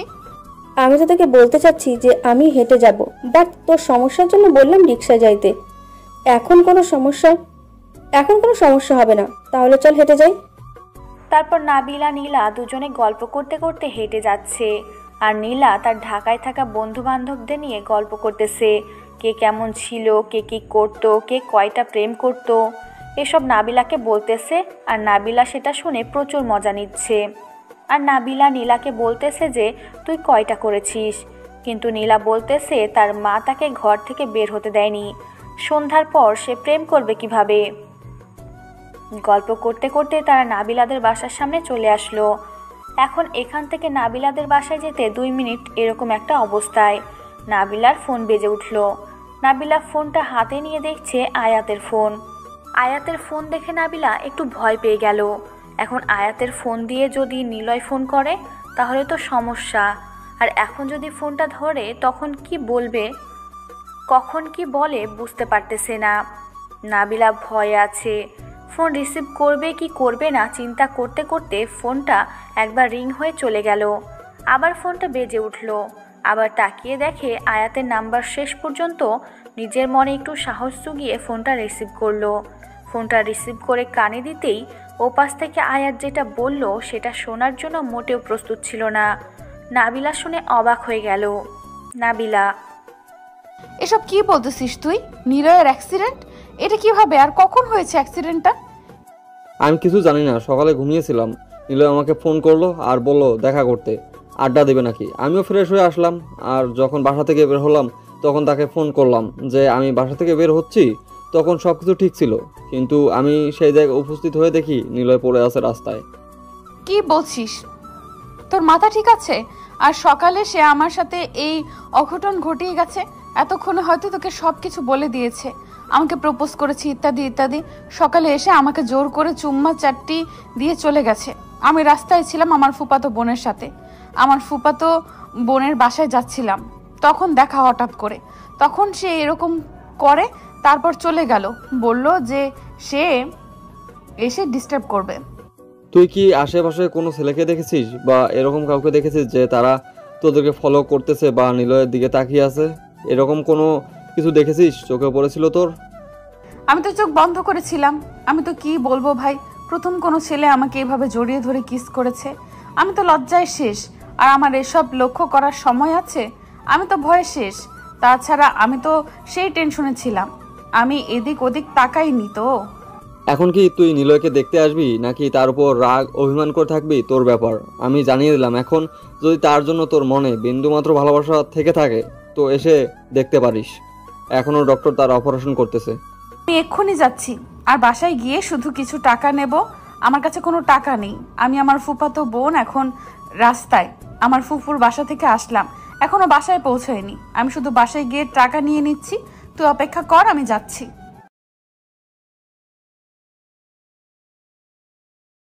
কি হলো? তুই এইরকম করতেছিস কেন? আমাকে বল তোর কি হয়েছে, কান্না করছিস কেন? নিলয় অ্যাক্সিডেন্ট করেছে, এখন হসপিটালে আছে। ডক্টর তার অপারেশন করতেছে। আমি কিছু বুঝতে পারতেছি না কেমনে কি হলো। কি বলছিস এসব কথা? কেমনে আর অ্যাক্সিডেন্ট হলো কিভাবে? সকালে তো আমাদের সাথে দেখা হলো তার। তুই যেখানে ছিলি আমিও সেখানে ছিলাম, আমরা দুজন তো একসাথেই ছিলাম, তাহলে আমি কিভাবে বলতে পারি? এখন চল হসপিটালে গিয়ে দেখি কি হয়েছে। আচ্ছা শোন, তাহলে তুই বাসায় কিছু বলবি না, না বলে গেলে তোকে নিয়ে আবার বাসায় যদি টেনশন করে তখন? কিচ্ছু হবে না, তুই আগে চল দেখি গিয়ে কি হয়েছে। বাসায় টেনশন পরে কর, আগে দেখি ছেলেটার কি অবস্থা। এরকম করে অ্যাক্সিডেন্ট হয় কেমনে? এরকম করছিস কেন তুই? নিজেকে শান্ত করে রাখ, না হলে পরে আবার তোকে নিয়ে দৌড়াদৌড়ি করতে হবে আমাকে। নিজেকে কন্ট্রোল রাখ। নাবিলা নীলাকে সঙ্গে করে নিয়ে গাড়িতে করে রংপুর হসপিটালে চলে আসলো। নাবিলা হসপিটালে এসে দেখছে অনেক মানুষ সেখানে বসে আছে। নাবিলা আয়াতকে খুঁজতে লাগলো, কারণ নাবিলা আয়াতকে ছাড়া এখানে আর কাউকে চেনে না। একজনকে জিজ্ঞেস করলো যে অ্যাক্সিডেন্টের পেশেন্টটাকে কোথায় নেওয়া হয়েছে। নার্স দেখিয়ে দিল কোন দিকে যেতে হবে। নাবিলা নীলাকে নিয়ে দ্রুত সেই জায়গায় চলে আসলো। এসে দেখে অনেক মানুষ এখানে বসে আছে, কেউ কেউ কান্না করতেছে। কয়েকজন মুরব্বী মানুষ সেখানে দাঁড়িয়ে আছে মুখ গোমরা করে। নাবিলা সবার মাঝে আয়াতকে খুঁজতে লাগলো, কিন্তু আয়াতকে দেখতে পাচ্ছে না। ডক্টর, আমার বন্ধুর কি অবস্থা? আপনি কি দেখলেন আর কি বুঝলেন? এখন বাইরে সবাই অপেক্ষা করতেছে, প্লিজ আপনি একটা কিছু বলেন। অল্পের জন্য বেঁচে গিয়েছে, আর 1 মিনিট যদি দেরি করে তাকে অপারেশন থিয়েটার নিয়ে যাওয়া হইতো তাহলে হয়তো আমরা তাকে বাঁচাতে পারতাম না, কিন্তু আল্লাহ তাআলার অশেষ রহমত আমরা তাকে বাঁচাতে পেরেছি। আচ্ছা ডক্টর, আপনি আমাকে এটা আগে বলুন তো, তার কি অজান্তে অ্যাক্সিডেন্ট হয়েছে নাকি কোনো আঘাতপ্রাপ্ত? আপনারা তো অপারেশন করার সময় বুঝতে পেরেছিলেন যে কোনটা অ্যাক্সিডেন্ট আর কোনটা আঘাত। দেখো, আমরা এখানে যেটা বুঝতে পারলাম, আমাদের মনে হচ্ছে যে ছেলেটাকে কেউ আঘাত করেছে, কারণ আঘাত না করলে তো তার বুকের সমস্যা হওয়ার কথা ছিল না। এমনিতেই যদি অ্যাক্সিডেন্ট হইতো তাহলে পায়ে বা কোমরে বা মাথায় ব্যথা পাইতো। ডক্টর, আর কতক্ষণ লাগবে আমার বন্ধুর জ্ঞান ফিরে আসতে? আমি তাহলে বাইরে গিয়ে সবাইকে সুসংবাদ দেই। অনেক কান্নাকাটি করতেছে তো সবাই, অনেক চিন্তিত। আজকে রাতের মধ্যেই জ্ঞান ফিরে আসবে, সমস্যা নেই।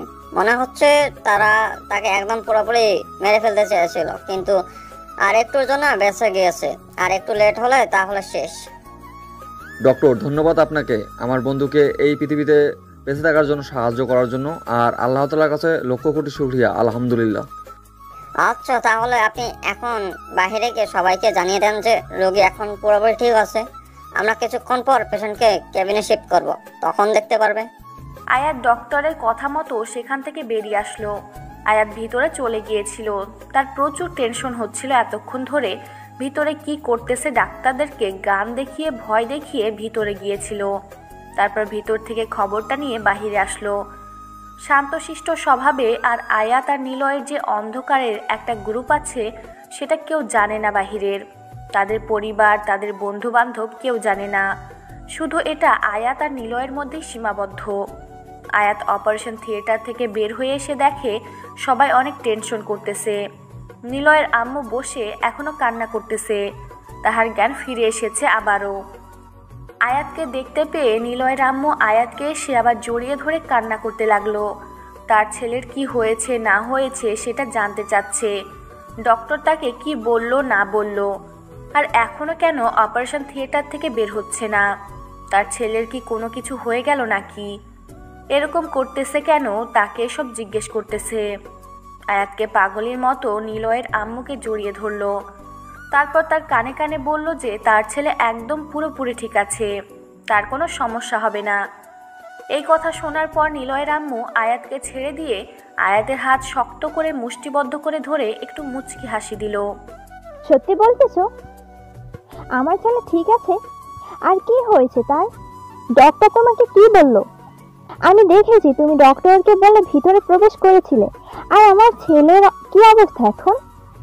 আমার বন্ধুর অবস্থা এখন অনেক ভালো, সে খুব তাড়াতাড়ি ফিরে আসবে আমাদের মাঝে, আর রাতের মধ্যে জ্ঞান ফিরে আসবে। তাই তাকে নিয়ে কোনো টেনশন করার কিচ্ছু নেই। আর সে অন্যমনস্ক হয়ে দাঁড়িয়েছিল, তো তাই হঠাৎ করে পিছন থেকে গাড়ি এসে লাগিয়ে দিয়েছে। দেখে শুনে পাগলটাকে রাস্তায় পার হতে বলেছি, তাও রাস্তার মাঝখানে গিয়ে দাঁড়িয়ে পড়েছিল, তাই না? সুস্থ হয়ে উঠুক, তারপর ওকে বোঝাবো যে এভাবে অন্যমনস্ক হয়ে রাস্তার মাঝে দাঁড়িয়ে থাকার সাহস কি করে হয় তার। আচ্ছা আন্টি, তাহলে এখন আর টেনশন করিয়েন না, এখন গিয়ে বসে থাকেন। একটু পর জ্ঞান ফিরে আসলে তখন আমরা সবাই তার সাথে গিয়ে কথা বলতে পারবো। আর আপনি চাইলে এখন গোসল করে নিতে পারেন। আর আপনি যদি খুব অসুস্থ হন তাহলে গিয়ে একটু গোসল করে নামাজ পড়ে তারপর হসপিটালে আসেন। তুমি একদম ঠিক বলেছো। আচ্ছা, তাহলে তুমি এখানে অপেক্ষা করো, আমি গিয়ে গোসল করে নামাজটা পড়ে আমার ছেলের জন্য দোয়া করি, সাথে তোমার জন্য, কারণ তোমার মতো একটা বন্ধু আছে আমার ছেলের জীবনে। আচ্ছা, তাহলে আপনি এখন যান, আমি এদিকটা সবাইকে বলে দিচ্ছি, না হলে সবাই তো অনেক টেনশনে করতেছে। সবাইকে বলে দেই, টেনশন মুক্ত করিয়ে দেই, তারপর আপনার সাথে গিয়ে বসে গল্প করব। আচ্ছা বাবা, তাহলে তুমি এখানে থাকো, আমি গেলাম এখন, আর একটু পর তোমার সাথে দেখা করতেছি। তুমি এখানেই থাকবে, কিন্তু কোথাও যাবে না আমি না আসা পর্যন্ত। আর কি খেয়েছো না খেয়েছো, তোমার তো চেহারা দেখেই বোঝা যাচ্ছে সকাল থেকে না খেয়ে আছো। একদম টেনশন করবেন না আমাকে নিয়ে, আমি খেয়েছি, সমস্যা নেই। আপনি যান, গোসল শেষ করেন, নামাজ পড়ে আসেন, আমি আপনার জন্য এখানে অপেক্ষা করতেছি। আমি এখান থেকে কোথাও যাচ্ছি না। কথাটা বলে নীলিমা বেগম সেখান থেকে চলে গেল। আর আয়াত সামনের দিকে এগিয়ে এসে সবাইকে সুখবরটা দিয়ে দিল যে নিলয়ের কোনো কিছু হয়নি, একদম ঠিকঠাক আছে, তার অপারেশন ঠিক মতোই হয়েছে। এখন একটু পর তাকে কেবিনে নিয়ে যাওয়া হবে, তখন গিয়ে সবাই দেখতে পারবে। সবাই আয়াতের কথা শুনে নিজের দেহে যেন প্রাণ ফিরে আসলো। বিশেষ করে আসাদ চৌধুরী তার ছেলের এই রকম খবর শুনে অনেক টেনশন মুক্ত হলো। আসাদ চৌধুরী হাসপাতাল থেকে বেরিয়ে গেল, কারোর সাথে কোনো কথা বলেনি। আয়াতকে শুধু বলে গেল যে একটু পরে ফিরে আসবে। কোথায় জানে গেল, আর আঘাত সেদিকে তোয়াক্কা করলো না, কারণ এখন একটু ব্যস্ত থাকতেই পারে। আয়াত সামনের দিকে তাকিয়ে দেখে নাবিলা সেখানে দাঁড়িয়ে আছে। নাবিলার সাথে একটা মেয়ে দাঁড়িয়ে আছে। একটু ভালোভাবে লক্ষ্য করে দেখলো যে গতকাল যে মেয়েটাকে আয়াত আই লাভ ইউ বলেছিল প্রথম দেখাতে, সেই মেয়েটা নাবিলার সাথে। আয়াতের এটা কোনোভাবেই মাথায় ঢুকতেছে নাবিলার সাথে ওই মেয়ের কি কানেকশন থাকতে পারে, কিভাবে তাদের পরিচয়, কিছুই বুঝতে পারতেছে না আয়াত। আয়াত এখন সামনে যাবে নাকি সেখান থেকে পালিয়ে যাবে বুঝতে পারতেছে না। এদিকে নাবিলা দেখে ফেলেছে। নাবিলা আয়াতকে দেখেই ডাক দিয়ে এগিয়ে আসতে লাগলো। আর নীলা সেখান থেকে আয়াতকে দেখে ভয় পেয়ে গেল। এটাই তো সেই ছেলে, এখন কি হবে? এটাই তাহলে নিলয়ের বন্ধু, মানে কি একটা অবস্থা। নিলয়ের বন্ধু নীলাকে ডিস্টার্ব করতেছে, আর নিলয় নাবিলাকে। আজও ব্যাপার ঘটে গেল নীলার সাথে। আমাকে দেখেও না দেখার ভান করে এদিক ওদিক চলে যাওয়ার বাহানা খুঁজতেছিস কিসের জন্য? ব্যাপারটা কি বুঝতে পারলাম না। আর কুত্তাটার খবর কি, মরেছে নাকি বেঁচে আছে? কুত্তাটা যদি মরে যেত তাহলে মনে হচ্ছে প্রচুর খুশি হইতি তুই। এখন অন্তত একটু সম্মান দিয়ে কথা বল। আমি তো সম্পর্কে আন্টি, তাই না? সবসময় তো তুই করে বলিস, এখন অন্তত একটু সম্মান কর। কার সাথে? সাথে আমার বোন আছে। সেই জন্য তো এত ভয় পাচ্ছিস, তোর এই বোনের জন্য তো যত কাহিনী করেছে আমার সাথে। এখন কথা হচ্ছে তোকে সম্মান দেওয়ার থেকে কুত্তাকে সম্মান দেওয়া বেশি বেটার মনে করতেছি আমি। এসব কথা বাদ দে, এখন আজাইরা কথা শুনতে যাচ্ছি না তোর মুখ থেকে। এখন নিলয়ের খবর কি? অপারেশন থিয়েটার থেকে ডক্টর বের হয়েছে? তার কোনো খোঁজ খবর দিয়েছে? খবর বলতে তাকে কে জানি আঘাত করেছিল, যার জন্য রক্তাক্ত হয়। হয়তো 1 থেকে 2 মিনিট দেরি করে নিয়ে আসলে তাকে আমরা আর ফিরে পেতাম না, চলে যেত না ফেরার দেশে। এখন মোটামুটি সুস্থ আছে, একটু পর তাকে কেবিনে নিয়ে যাওয়া হবে, তখন দেখতে পারবো। মরে গেলেই বেঁচে যেতাম, তাহলে কেউ আমাকে ডিস্টার্ব করতে পারতো না। এখন বেঁচে গিয়েছে, এখন তো আবার আমাকে অত্যাচার সহ্য করতে হবে। আর সব থেকে বড় কথা হলো, তাকে কে মেরে ফেলতে চাইবে? কে? এই এলাকায় এরকম বুকের পাটা কার আছে? আমি তো সেটাই বুঝতে পারতেছি না, কে এত বড় সাহস করলো। আগে আমার বন্ধুর জ্ঞান ফিরে আসুক, তারপর ব্যাপারটা দেখা যাবে। তোকে একটা কথা বলি, তুই কি সত্যি নিলয়কে ভালোবাসিস না, বা তোর ভালো লাগে না? দেখ, এসব নিয়ে এখন আমি কোনো কথা বলতে চাই না। এখন এখানে এসেছি তাকে দেখতে।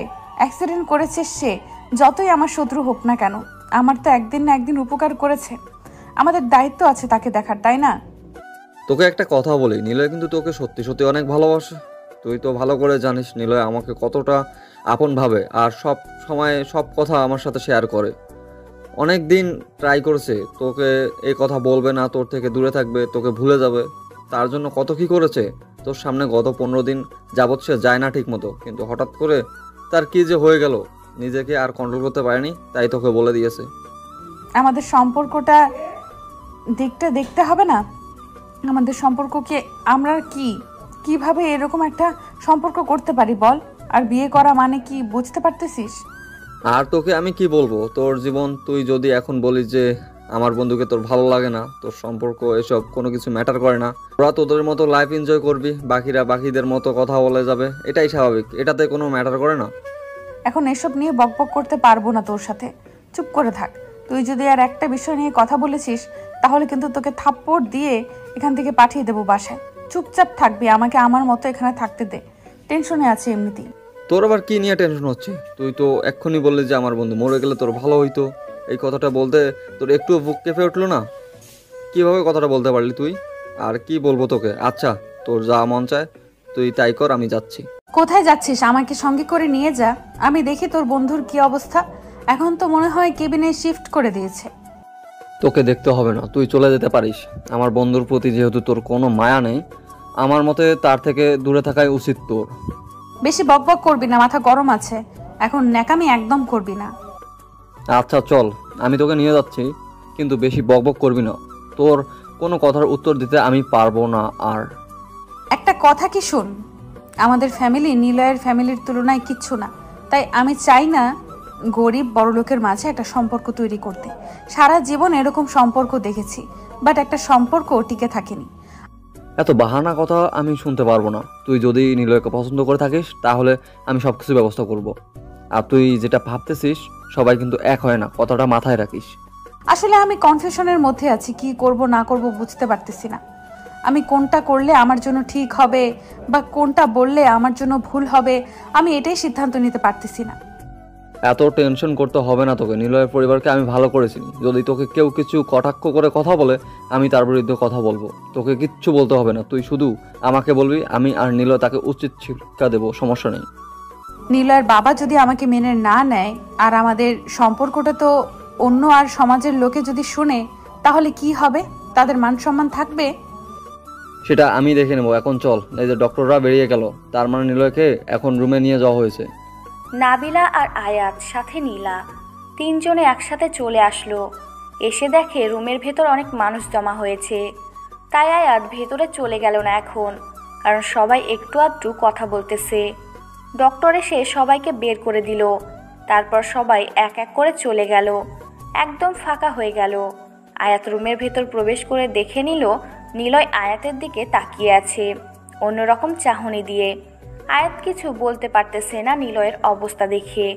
আয়াতের যে কতটা মনের ভিতর কষ্ট লাগতেছে সে প্রকাশ করছে না, কিন্তু মনের ভিতর যেটা শুরু হয়ে গিয়েছে সেটা আয়াত বুঝতেছে। তারপর নিলয়ের সাথে আয়াত কোনো কথা না বলে নাবিলাকে ডাক দিল। নাবিলাকে সেখানে দেখে নিলয় অবাক হয়ে গেল। আমার সাথে কোনো কথা বলতে হবে না, আমি এখন বাইরে যাচ্ছি। নাবিলা এখানে এসেছে, তোরা দুজনে একসাথে কথা বলতে থাক। তোদের কোনো সমস্যা থাকলে মিটমাট করে নিতে পারিস। সুস্থ হলে তোদের বিয়েটা হচ্ছে, এখন বাকি সব কিছুতেই কথা বলে নিতে পারিস। কি আবোল তাবোল কথা বলছিস? মাথা ঠিক আছে তোর? কি উল্টোপাল্টা কথা বলতেছিস? একটা থাপ্পড় দেব জানিস? যা এখান থেকে। আমি ভালো করে জানি, আর এখানে আমার কোনো কাজ নেই, তাই আমি এখান থেকে চলে যাচ্ছি। এই যে মিস, আপনি আমার সাথে আসেন, আপনার সাথে আমার কথা আছে। আপনার এখানে কোনো কাজ নেই।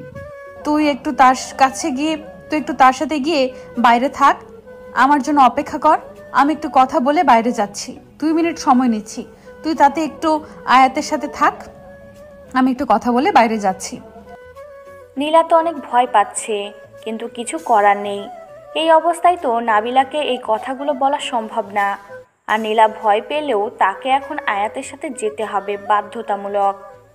আয়াত একটা মুচকি হাসি দিয়ে নীলাকে নিয়ে বাইরে চলে গেল আর বাইরে থেকে দরজা লাগিয়ে দিল। আর নাবিলাকে বলল যেন দরজাটা লাগিয়ে দেয়, যাতে করে ডিস্টার্ব করতে না পারে তার জন্য। আর নাবিলা সেখানে বসে আছে চুপচাপ, আর নিলয়ের দিকে এক দৃষ্টিতে তাকিয়ে আছে। আর নিলয় নাবিলার দিকে এক দৃষ্টিতে তাকিয়ে আছে। কেউ কোনো কথা বলতেছে না, দুজনেই রোবট। নাবিলা তাকিয়ে থাকতে থাকতে হঠাৎ করেই কান্না করে দিল, যেটার জন্য নিলয় মোটেও প্রস্তুত ছিল না। যে মেয়েটা তাকে সহ্য করতে পারে না সেই মেয়েটাকে কান্না করতেছে, ব্যাপার কি? এটা তো মোটেও ঠিক হচ্ছে না। নিলয় কি বলবে না বলবে ভেবে পাচ্ছে না। এখন সে উঠে এসে বসবে সেই শক্তিটাও নেই, তার শুয়ে থাকা ছাড়া উপায় নেই। ডক্টর বলেছে 3 দিন সময় লাগবে, আর এই 3 দিন তাকে বিছানায় শুয়ে থাকতে হবে। উঠে বসা তো দূরের কথা, একটু নড়াচড়াও করা যাবে না। 3 দিন তাকে শুয়ে থাকতে হবে। তাই নিলয় নিজের ইচ্ছা থাকা সত্ত্বেও উঠে বসতে বা একটু নাবিলার কাছে যেতে পারল না। আরে আন্টি, আপনি কান্না করতেছেন যে, ব্যাপার কি? আপনার তো চোখে পানি মানায় না। তুই এভাবে কথা বলবি না আমার সাথে, কুত্তা। এভাবে বেঁচে আছিস কেন? মরে গেলেই তো পারতি, তাহলে তো আমি সব ঝামেলা থেকে মুক্তি পাইতাম। তাই নাকি? এই কথা আগে বলবেন না যে আমি মরে গেলে আপনি শান্তিতে বা খুশিতে থাকতে পারতেন, তাই না? তাহলে আমি একদম পুরো কিভাবে মরে যাওয়া যায় সেই চেষ্টাটাই না হয় করতাম। হয়েছে, আর কথা বলতে হবে না। তুই মরে গেলে আমার কেউই তো আমাকে জ্বালাতন করতে পারবে না। কেউ বউ বলে ডাকতো না। আমি কি বলবো? তোর যখন খবর শুনেছি তখন আমার ভেতরটা ভেঙে গিয়েছিল। কেন? আমি আপনার কি হয়েছে? আমি মরে গেলে, আমার কোনো কিছু হলে আপনার হৃদয় ভেঙে চুরমার হবে? আমি তো আপনার কিছুই না। আপনি তো আমাকে বলেছেন। বেশি বকবক করবি না, সব কথা মুখ দিয়ে বলতে পারবো না। বুঝে নিলে নে, না নিলে চুপচাপ এখানে শুয়ে আছিস শুয়ে থাক। বেশি কথা বলবি না, মাথা গরম আছে কিন্তু।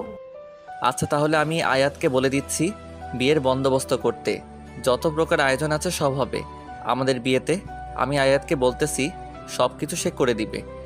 শখ দেখে বাঁচি না। উনি বিছানা ছেড়ে উঠতে পারে না, আবার বিয়ের জন্য পাগল। কি বলবো? যা ইচ্ছা তাই বলে দিচ্ছে।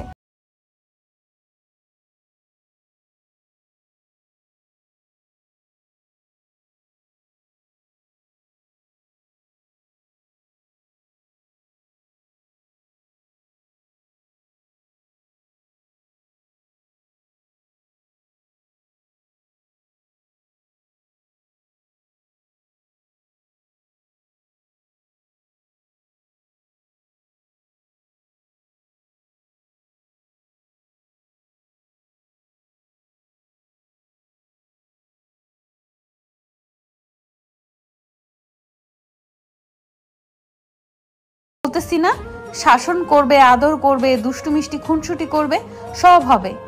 কিন্তু যখন বিয়েটা হয়ে যাবে না, তখন বুঝতে পারবি যে আমি কি জিনিস। খুব তো আমাকে বিয়ে করার ইচ্ছা, তাই না?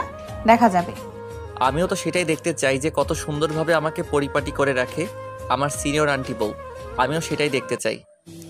আর একটা কথা, কি মনে করে আপনি রাজি হয়ে গেলেন এটাই বুঝলাম না এত তাড়াতাড়ি। আমি তো ভেবেছিলাম 1 বছর আপনার পিছনে ঘুরতে হবে। অ্যাক্সিডেন্টটা না করলে 1 বছর কেন, 5 বছর তোরে আমার পেছনে ঘুরাইতাম, বুঝছিস? অ্যাক্সিডেন্ট করেছে বিধায় নিজেকে আর কন্ট্রোল করতে পারলাম না, তাই বলে দিলাম। ধন্যবাদ ভাই তোদেরকে। তোরা যদি আমাকে এভাবে অ্যাক্সিডেন্ট না করতে তাহলে হয়তো আমি আমার ভালোবাসাকে পেতাম না। তাদেরকে কাছে পেলে কি যে একটা ভালোবাসা দিব যেটা বলার বাহিরে। আর একটা কথা, তোকে নাকি পেছন থেকে কেউ ধাক্কা দিয়েছে। আয়াত আমাকে বলল তোর এলাকায় কোনো শত্রুর অভাব নেই, কখন জানি মরে পড়ে থাকিস। আমাকে সারা জীবন কষ্ট পাইতে হয়। এত সহজে হলে তো হয়েই যেত। আর আমি এখন একটু কথা কম বলতেছি, কারণ তাড়াতাড়ি আমাকে সুস্থ হতে হবে। আর ডক্টর বলছে কথা কম বলতে। তুমি একটু চুপচাপ আমার পাশে শুয়ে থাকো, আমার এখানে আসো, আমার মাথায় হাত বুলিয়ে দাও। আমি এসব কিছু করতে পারবো না। এখন যেটা বলেছি সেটা শুনে খুশিতে ঘুমিয়ে পড়। কোনো কথা হবে না। আমি এখন বাড়িতে যাচ্ছি। এটা কোনো কথা হলো? এটা তো স্বার্থপরের মতো কথা হয়ে গেল, তাই না? আমাকে একা রেখে বাইরে যাবে, থাকতে তো পারবে না। তাই এখানেই থাকো, সমস্যা নেই, কেউ ডিস্টার্ব করবে না।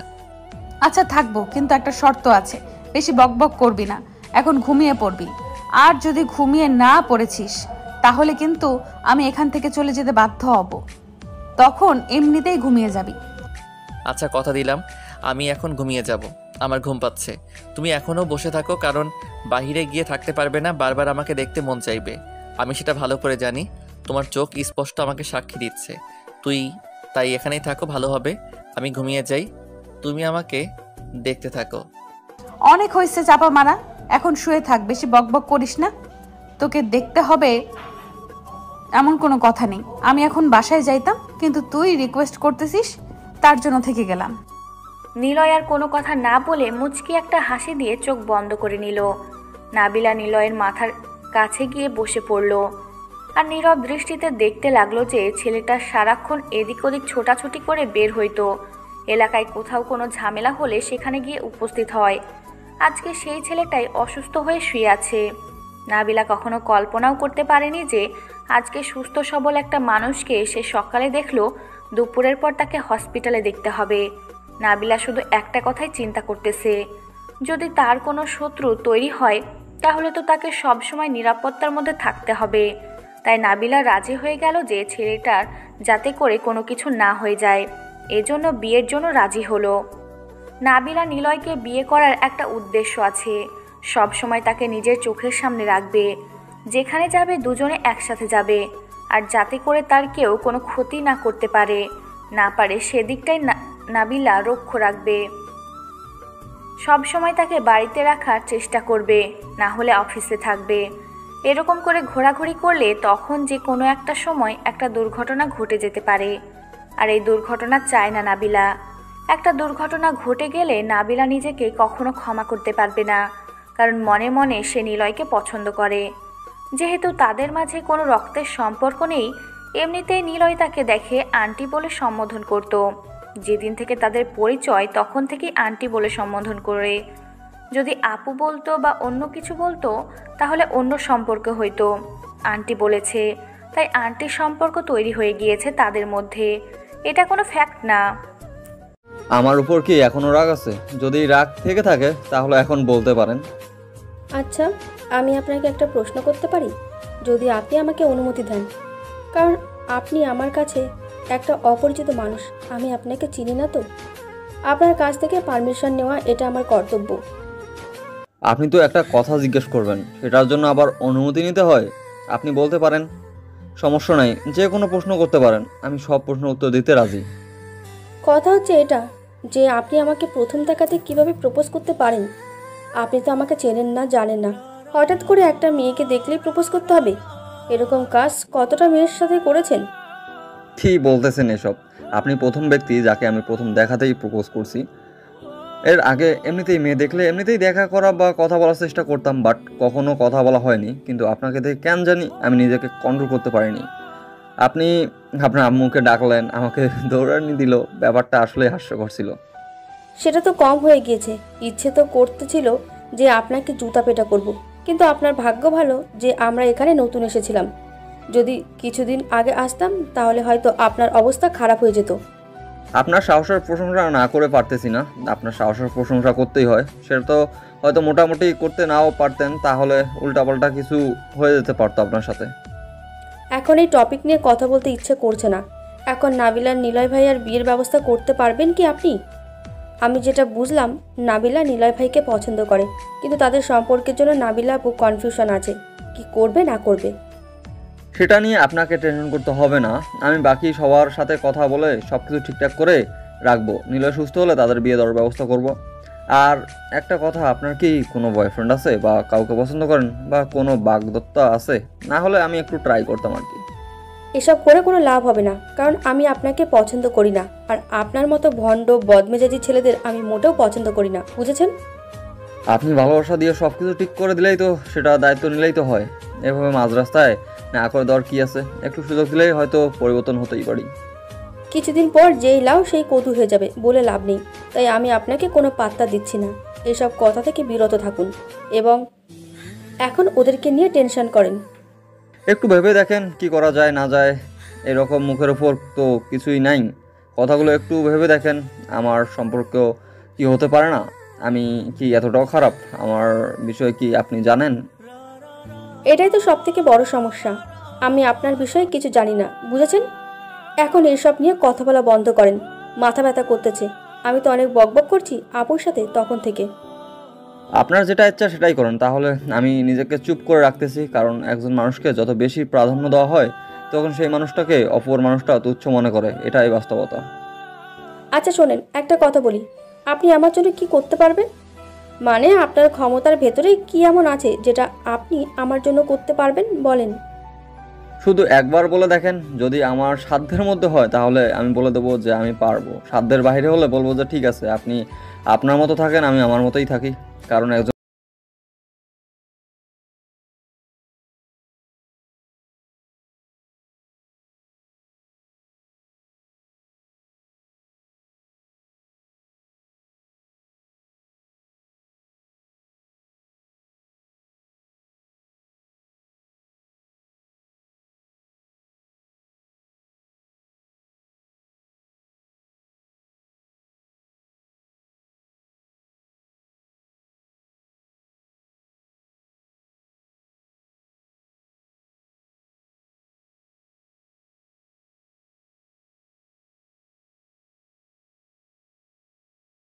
চৌধুরীকে নিলয় আর নাবিলা বিষয়টা বলে দিল।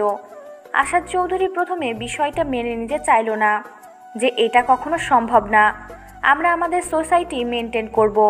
তারপর আয়াত যখন বিষয়টা বুঝিয়ে বলল, তখন আসাদ চৌধুরী বলল, আচ্ছা ঠিক আছে, তার ছেলের খুশিতে তিনি খুশি থাকবে সারা জীবন। আয়াত যখন আসাদ চৌধুরীকে বিষয়টা বোঝাতে পেরেছে, নিজের মাঝে একটা প্রাউড ফিল চলে এসেছে, সব কিছু তো ম্যানেজ হয়ে গেল। আসাদ চৌধুরী মেনে নিয়েছে, তো এখানে আর কারো কথা বলার কলিজা হবে না। আয়াত সব কিছু ম্যানেজ করলো। এভাবেই 5 দিন কেটে গেল। আজকে নিলয়কে বাসায় নিয়ে আসা হলো, আর এদিকে সব কিছু ঠিকঠাক করে রাখা হয়েছিল। দুই পরিবারের সাথে কথা বলে পাকা হয়ে গিয়েছে কিভাবে বিয়ে হবে না হবে সব কিছু। এদিকে ম্যানেজ করে নিয়েছে আয়াত। নিলয় আর নাবিলাকে সারপ্রাইজ দেওয়ার জন্য কাউকে কোনো কিছু বলে নাই, তারা তাদের মতো কাজ করে গিয়েছে। আর নিলয় নাবিলাকে একটু বুঝতে দেয়নি কেউ। নিলয় যখন বাসায় আসলো, তার অনেক ভালো লাগতেছে। কোন হসপিটালের জীবন যে কতটা কষ্টদায়ক সেটা নিলয় খুব ভালোভাবে বুঝতে পেরেছে। যখন আপনি অসুস্থ হবেন, তখন সুস্থতার মর্মতা বুঝতে পারবেন, ঠিক কতটা কষ্টদায়ক, অসুস্থ হলে সুস্থতা কতটা প্রয়োজন। শালা কুত্তা, তোর মতো নাট্যাঙ্কিবাজ বন্ধুর যেন কারো জীবনে না হয়। তোর কি হয়েছিল রে? তুই আমাকে বলবি না যে তোর সমস্যা? আমি কি জানতাম যে তারা ওখানে চলে আসবে? হঠাৎ করে আমি দেখেছি, তোকে বললাম যে সব কিছু ম্যানেজ করতে হবে। তখন ওই যে যাদের সাথে আমাদের লেগেছিল তাদের একজনকে আমি দেখেছি, এই জন্য বললাম যে সব কিছু ম্যানেজ করে নিব। বাট তার আগেই তারা আমাকে রাস্তা দেখে নিয়েছে, আর গাড়ি চাপা দিয়ে আমাকে এক সাইডে ফেলে দিয়ে কিছুক্ষণ মারধর করে তারপর আমি রিভলভার দিয়ে গুলি করে দিয়েছি। 2টা পালিয়ে গেছে তাদের নিয়ে। তুই আমাকে সে কথাটা বলবি না, তাহলে আমি আরও দ্রুত যাইতাম, একটাকেও বেঁচে ফিরে যেতে দিতাম না, তাহলে সব ঝামেলা শেষ হয়ে যেত। আজকে রাতে সবাইকে ডাক, মিশন শেষ করে আসি। তোকে এই কথাটাই বলতে চেয়েছিলাম যে শত্রুদের বাঁচিয়ে রাখলে আমরা কখনো ঠিক থাকতে পারবো না, যে কোনো সময় আমাদের উপর আক্রমণ করতে পারে। তাই আমি সব কিছুই আগে থেকে ম্যানেজ করেছি। সবাইকে বলে রেখেছি। আজকে বাসায় আসার পর ফোন দিয়ে গ্রুপে SMS দিয়েছিলাম। এখন তো সবাই ব্যস্ত হয়ে পড়েছে, এখন তো সবাই কাজে চলে গিয়েছে, সবাই স্বাভাবিক জীবনযাপন করতেছে। বাট হঠাৎ করে কি সবাই একত্রিত হবে? কি বলিস? আমি শুধু একবার বলেছি আমার উপর আক্রমণ হয়ে গিয়েছে, সবাই SMS দেওয়া শুরু করে দিয়েছে। সবাইকে বললাম আজকে রাতে মিশন আছে, সবাই রেডি থাকতে। সবাই বলেছে তাদের নাকি এখন আরও কয়েকজন করে ছেলে পেলে হয়েছে। তার মানে গ্যাং কত বড় হয়েছে বুঝতে পেরেছিস? সবগুলোকে আজকে নির্মূল করে দিয়ে আসবো। সাবধানে সব কাজ করতে হবে, বুঝছিস? কারণ আমি কোনো রিস্ক নিতে চাই না। এখানে কারো কোনো ক্ষতি হলে তার পরিবারের দায়ভার আমাদের উপর চলে আসবে। আমি আমাদের কোনো ছেলের ক্ষতি চাই না, শুধু এটা আগেও এখনও। তোরা দুজন এখানে কি গল্প করতেছিস? বাইরের সবাই তোদের কথা জিজ্ঞেস করতেছিল, আর তোরা দুজন এখানে বসে কি করিস? আমরা আমাদের এখানে কথা বলছি, তুই এখানে কি করিস সেটাই তো বুঝতে পারতেছি না। তোর তো এখানে থাকা কথা না, তুই না বাসায় চলে গেলি? বাসায় গিয়েছিলাম, আবার এখানে আসলাম কেন? আমার এখানে আসা নিষেধ নাকি? তুই এখন রুমের বাইরে যা, আমার কিছু কথা আছে নিলয়ের সাথে। এখনো বিয়েই হলো না তোদের, তার আগে আমাকে এখান থেকে তাড়িয়ে দিচ্ছিস? বিয়ে হলে মনে হয় না আমাকে এই রুমে আসা যাবে, আমি হয়তো নিঃস্ব হয়ে যাব। কতটা বলে আয়াত সেখান থেকে চলে গেল। নিলয় পিছন থেকে ডাক দিল। আয়াত বলতেছে, আমি একটুও মন খারাপ করিনি, শুধু মজা করেছি। আর নিলয় বলল, আচ্ছা একটু পর তোকে আমি ডাকবো, কি কথা আছে আগে শুনি, তারপর তোকে ডাকতেছি। আয়াত বলল, ঠিক আছে, আমি আন্টির কাছে যাই, তার সাথে আমার কিছু কথা আছে তো। আমি আবার কাজগুলো শেষ করি, তোরা দুজন আড্ডা দে। এই কথা বলে আয়াত চলে গেল। বাহির থেকে দরজা লাগিয়ে দিল। নাবিলা নিলয়ের কাছে বসে পড়ল। নিলয়ের একটু লজ্জা লাগতেছে, কেন জানি বুঝতে পারতেছে না। হঠাৎ এইভাবে দুজন মানুষ কেউ নেই, নাবিলা চুপচাপ আছে। সেটা দেখে নিলয় ভাবল যে কি কথা আছে, আর এখন চুপচাপ করে আছে বিষয়টা বুঝতে পারল না নিলয়। কি হলো, এখন চুপ করে আছো কিসের জন্য? বলো, তোমার কি কথা আছে? আমি তোমার সব কথাই শুনতে চাই, সমস্যা নেই। কথা হচ্ছে যে আমাকে তুমি বিয়ে করবে আর আমি তোমাকে বিয়ে করব, কিন্তু কিছু শর্ত তোমাকে মেনে চলতে হবে। শর্তগুলো তুমি যদি না মেনে চলো তাহলে আমি তোমাকে বিয়ে করতে পারবো না। আচ্ছা, যেহেতু ভালোবেসেছি তার মানে তোমার দেওয়া নিয়মগুলো মানতে আমার কষ্ট হবে না। সব কিছু মেনে নিতে পারবো। ভালোবাসার জন্য সব কিছু স্যাক্রিফাইস করা যায়, সমস্যা নেই। স্যাক্রিফাইস করতে হবে কিনা জানি না, কিন্তু কয়েকটা নিয়ম দেব যেটা তোমাকে মেনে চলতে হবে। তার জন্য তুমি যদি স্যাক্রিফাইস করতে চাও করতে পারো, সমস্যা নেই, বাট আমার নিয়মগুলো তোমাকে মেনে চলতে হবে, না হলে আমি তোমার জীবনে থাকতে পারবো না। আচ্ছা বলো, কি এমন কথা যেটা আমাকে মেনে চলতে হলে অনেক কষ্ট করতে হবে? আমি মেনে চলবো, কোনো সমস্যা হবে না, আমি মেনে চলতে পারবো। এখন তুমি বলো আমাকে কি কি করতে হবে। তেমন কিছু না, জাস্ট আমাকে না বলে বাইরে যাওয়া যাবে না, আর অতিরিক্ত বাইরে আড্ডা দেওয়া যাবে না। আর যেখানে যাবে এখন থেকে আমি তোমার সঙ্গে যাব, কারণ আমি তো অন্য কেউ না, তোমার জীবনের একটা অংশ, তাই না? আর আমাকে সঙ্গে করে নিয়ে যাওয়া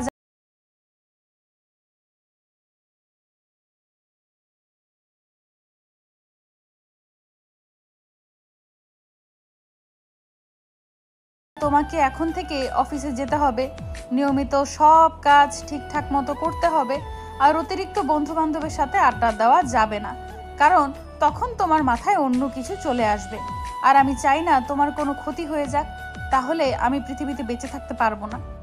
আচ্ছা, আমি তোমার সব কথাই মেনে নিলাম, তোমার সব কথাই মাথায় থাকবে। তুমি যেটা বলেছো আমি সব কিছু মেনে চলবো, বাট আমার কিছু সময় লাগবে। সময় ছাড়া তো এগুলো একেবারে চেঞ্জ করা যায় না। আচ্ছা, তোমার যত সময় লাগে নিতে পারো, বাট 10 দিনের বেশি আমি তোমাকে সময় দিতে পারবো না। একটা মানুষের অভ্যাস পরিবর্তন করতে 10 দিনই যথেষ্ট। আচ্ছা, আমি এই 10 দিনের ভিতরে সব কিছু ঠিকঠাক করে আমি তোমার বাধ্যবাধকতা হয়ে থাকবো। তুমি যেটা বলবে সেটাই হবে, কিন্তু আমাকে ছেড়ে যাওয়ার চিন্তা করিও না, তাহলে আমি শেষ। আচ্ছা, তাহলে এখন আমি যাচ্ছি, পরে এসে তোমার সাথে কথা হবে। এখন আমাকে একটু বাসায় যেতে হবে, আম্মু বাসায় একা। যাও তাহলে, আমার কিছু টুকটাক কাজ বাকি আছে, তো আমি সবগুলো শেষ করে নিচ্ছি কাজগুলো, তারপর পুরো সময়টা তোমাকে দেব, আর অন্য কারোর জন্য না। তারপর নাবিলা সেখানে থেকে চলে গেল, আর এদিকে নিলয় আয়াতকে ডাক দিয়ে সবাইকে একত্রিত করে নিল। সন্ধ্যা হয়ে গেছে, এখন বেরিয়ে পড়বে। কাজ শেষ করে ফজরের পর তারা এই শহরে ফিরে আসবে। যেইভাবে প্ল্যান ছিল ঠিক সেইভাবেই সবাই বেরিয়ে পড়ল। চারিদিক থেকে শত্রুদের ঘিরে ধরেছে নিলয় আয়াতের যত ফ্রেন্ড আছে, যত লোক আছে সবাই। আয়াত চাচ্ছিল না এইটার বেশি দূর যাক, তাই সে একদম পুরো শত্রুদলকে নির্মূল করার জন্য সব কিছু প্ল্যান করে গিয়েছিল। বোম দিয়ে সবাইকে একদম নির্মূল করে দিয়েছে তারা। সবাই একটা জঙ্গলে আস্তানা করেছিল, সেই জঙ্গল পুরো আগুন ধরিয়ে দিয়েছে। একটা শত্রু সেখান থেকে বেঁচে ফিরতে পারেনি, কারণ যেদিকে একটা শত্রু পালিয়ে গিয়েছে সেদিকেই আয়াত আর নিলয়ের লোক দাঁড়িয়েছিল আর মেরে ফেলেছে সবাইকে। সব শত্রু নির্মূল, সবাই শেষ। এখন তারা শত্রুমুক্ত, সবাই যে যার মতো আবারও তার গন্তব্যে ফিরে আসলো। কেউ জানে না যে তারা রাতে এত বড় একটা মিশন করেছে। পরের দিন নিউজ পত্রিকা অনেক নিউজ হয়ে গেল যে জঙ্গলে আগুন লেগেছিল হঠাৎ করে একটা বিস্ফোরণের কারণে। কেউ জানে না যে এটা আয়াত আর নিলয়ের কর্মকাণ্ড ছিল। সবাই সবার মতো দেখতেছে নিউজটা আর এড়িয়ে যাচ্ছে। কেউ নিউজটাকে গুরুত্ব সহকারে নিচ্ছে না। যারা নিচ্ছে তারা নিশ্চয়ই যারা এই কাজগুলো করেছে তারা কেউ গুরুত্ব সহকারে নিচ্ছে না। এভাবেই শেষ হয়ে গেল আয়াত আর নিলয়ের আন্ডারওয়ার্ল্ডের জীবন। সব কিছু ত্যাগ করে তারা এখন একদম স্বাভাবিক। সবাই এখন নিজেদের স্বাভাবিক জীবনযাপন করবে, কেউ তাদেরকে ডিস্টার্ব করবে না। আর নিলয় অনেক খুশি, এখন তার ভালোবাসার মানুষের কথা রাখতে পারবে সবগুলো।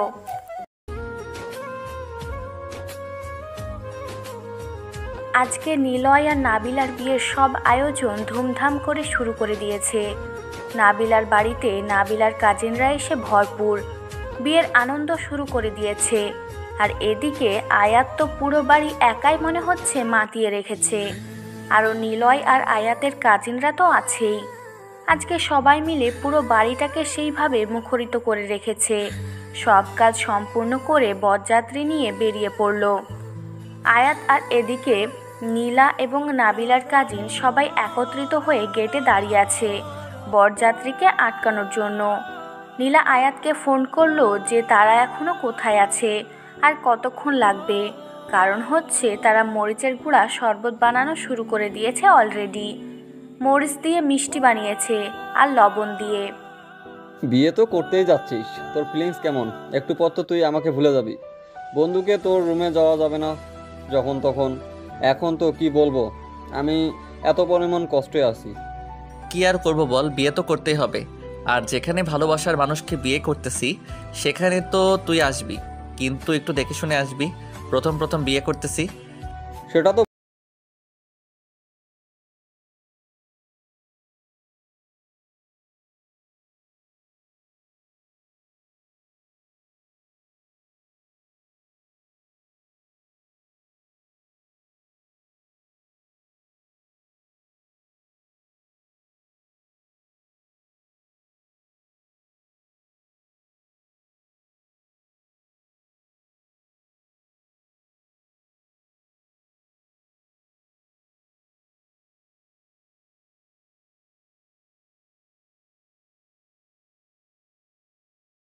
না। তোর যা ইচ্ছা তাই করতে পারিস, সেখানে কেউ কথা বলবে না। সেটা তো তুই আগে সবাইকে বলে দিয়েছিস। আগে থেকে সব কিছু তো প্ল্যান আছে, তুই করতে থাক, সমস্যা নাই। আমি থাকতে তুই এসব নিয়ে টেনশন করিস? আচ্ছা চল, তোর বিয়েটা তাড়াতাড়ি শেষ করে ভাবিকে নিয়ে এখান থেকে চলে যাই। বাসর করবি, মধুর বাসর, আর আমি আমার মতো এনজয় করব বিয়ানদের সাথে। তুই তো একটা নিয়ে থাকবি, আমি 10টা নিয়ে থাকবো। হা হা। লুচ্চামি কম কর, এখন তাড়াতাড়ি সব ব্যবস্থা কর। বিয়ে তাড়াতাড়ি করতে হবে। আর মন মানতেছে না, কতক্ষণে আমি আমার পরিটাকে দেখতে পারবো। এখন সব কিছু তাড়াতাড়ি কর, কোনখানে যেন বেশিক্ষণ সময় নিতে না হয়। আহারে আমার বউ পাগল বন্ধু রে, বন্ধুকে ভুলে গিয়ে এখন বউকে আপন করে নিয়েছিস। এদিকে যে আমি কত কষ্টে আসি দেখতেছিস না, তাই তো? বন্ধু তুই আমাকে মাফ কর, এখন যা, তাড়াতাড়ি আমাকে এখান থেকে নিয়ে যাওয়ার ব্যবস্থা কর। আমি এখানে আর কতক্ষণ বসে থাকবো? সবাই তো নেমে যাচ্ছে, আমি কেন নামতে পারতেছি না? আমাকে কেউ নামাচ্ছে না কেন? আরে ছাগল, এত পরিমাণ পাগল হচ্ছিস কিসের জন্য বুঝি না। কন্যা বাড়ি থেকে লোক এসে তারপর তোকে গাড়ি থেকে নামাবে, আমরা কেন ডাকতে যাব? এটা একটা রীতিনীতি আছে না? তারপর নাবিলার বাসা থেকে কয়েকজন লোক এসে, মানে মুরব্বি লোক এসে নিলয়কে গাড়ি থেকে নামিয়ে নিল।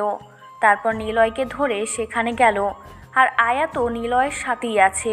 তারপর গেটে গিয়ে দেখে নিলা আর অনেকগুলো মেয়ে। আয়াত কি বলবে, তার চোখ ঝলসে যাচ্ছে। এতগুলো সুন্দরী, ময়দা সুন্দরী, লবণ সুন্দরী, মরিচ সুন্দরী, সুন্দরীদের একাকার হয়ে গিয়েছে। কেউ বেশি কেউ কম লাগিয়েছে। কি বলবে আয়াত, কোনো কিছু খুঁজে পাচ্ছে না, চুপচাপ দাঁড়িয়ে পড়ল। নীলাকে দেখে তো আয়াতের অবস্থা শেষ, একদম পরীদের মতো লাগতেছে। হালকা মেকআপ করেছে, হালকা একটু সেজেছে, একটা শাড়ি পরেছে। বিশ্বাস করেন ভাই, আয়াতের অবস্থা একদম শেষ। আয়াত সামনে গিয়ে দাঁড়িয়ে পড়ল আর আয়াতের পিছনে নিলয়কে রাখলো, যাতে করে কোনো কিছু সহজে খাইয়ে দিতে না পারে। আপনারা এসব কি নাটক শুরু করেছেন বুঝতেছি না তো। এত নাটক করার কি আছে? বরযাত্রী নিয়ে এখান থেকে ঘুরে যাব নাকি? এবার আটকে রাখছেন কিসের জন্য? এটা একটা বিয়ের নীতি, আর সেই নীতি অবলম্বন করতেছি। আর আপনি এইভাবে কথা বলতেছেন কিসের জন্য বুঝতেছি না তো। আপনার সাহস তো কম না। আমাদের দুলাভাই কই? আমাদের দুলাভাইকে সামনে নিয়ে আসুন, আমরা তাকে মিষ্টি মুখ করাবো। এত সহজ হলে তো হয়ে যেত। আমি আগে সব কিছু ট্রাই করব, তারপর আমার বন্ধু খাবে, বুঝছেন আপনারা? আমি সব কিছু আগে খাবো, তারপর আমার বন্ধু খাবে। না হলে কোনো খাওয়া দাওয়া হবে না। আপনাদের কি চাওয়া পাওয়া আছে বলেন, আমরা পূরণ করতে পারলে করব, না পারলে আপনাদেরকে এখান থেকে তুলে নিয়ে যাবো।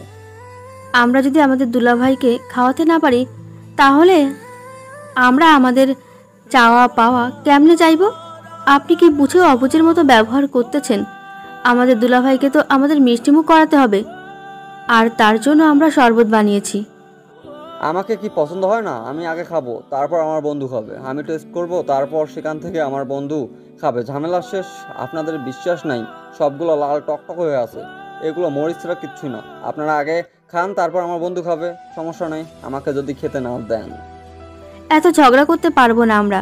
দুলাভাইকে চাই আপনি সামনে থেকে সরে দাঁড়ান। আপনার সাথে আমরা কথা বলতে চাই না।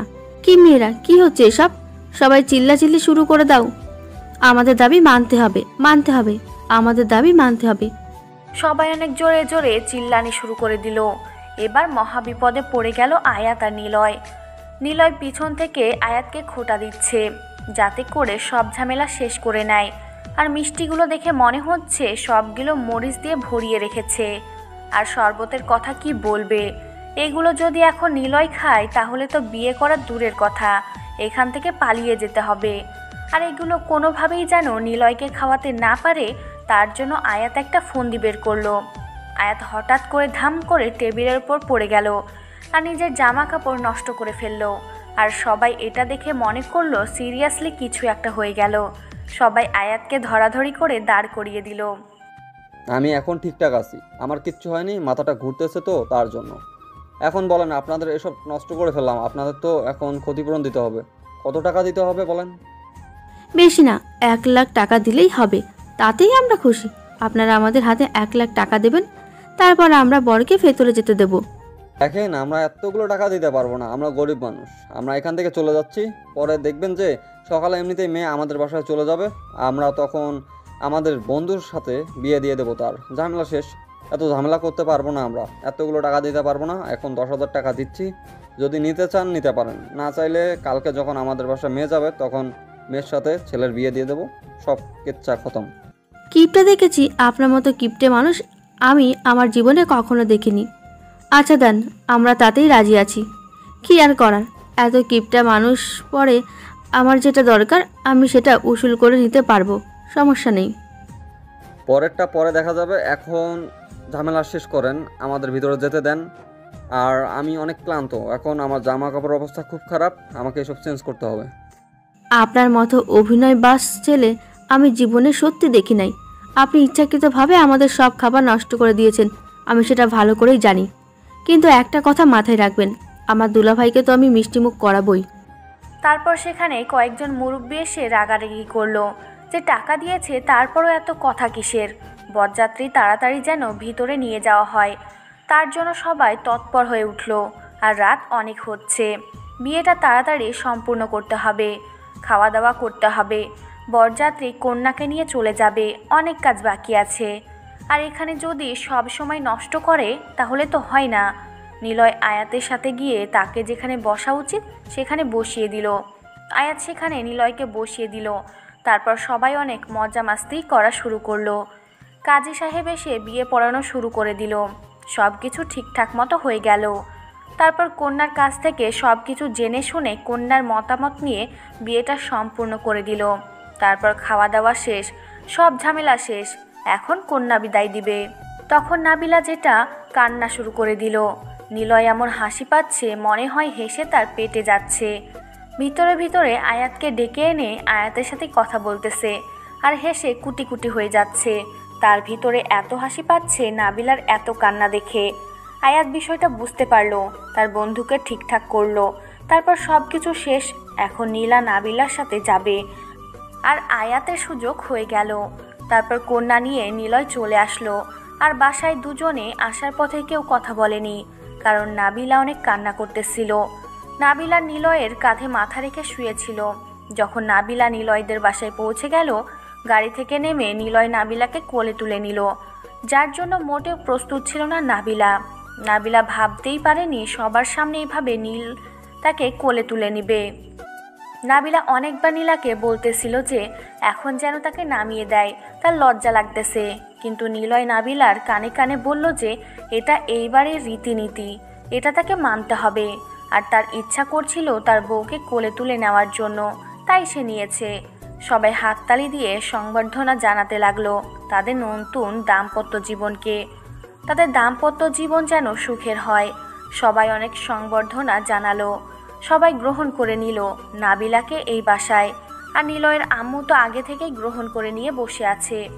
আয়াত আর নীলা দুজনে নাবিল আর নীলাকে বাসর ঘরে নিয়ে গিয়ে বাহির থেকে দরজা লাগিয়ে দিল আর তাদেরকে বলল যেন ভিতর থেকে দরজাটা লাগিয়ে দেয়। তারপর সেখান থেকে চলে আসলো। নিলয় নাবিলার লজ্জা ভাঙানোর জন্য নাবিলার ঘোমটা তুলে তার দিকে কিছুক্ষণ তাকিয়ে রইল আর নাবিলা নিলয়ের দিকে। সত্যি বলতে আজকে তোমাকে অসাধারণ লাগতেছে। এতদিন তোমার এই রূপ তো লুকায়িত ছিল, কিন্তু আজকে সেটা প্রকাশ পেয়েছে। সত্যি বলতেছি, এত সুন্দর লাগতেছে, ইচ্ছে করতেছে তোমাকে খেয়ে ফেলি। দেরি করতেছি কিসের জন্য? খেয়ে ফেলো, সমস্যা নাই। আমি তো বাধা করতেছি না, আমাকে খেয়েই ফেলো। কিন্তু একটা কথা বুঝলাম না, সেটা হচ্ছে তুমি এত কান্না করলে কিসের জন্য? আমি তো এটাই বুঝলাম না।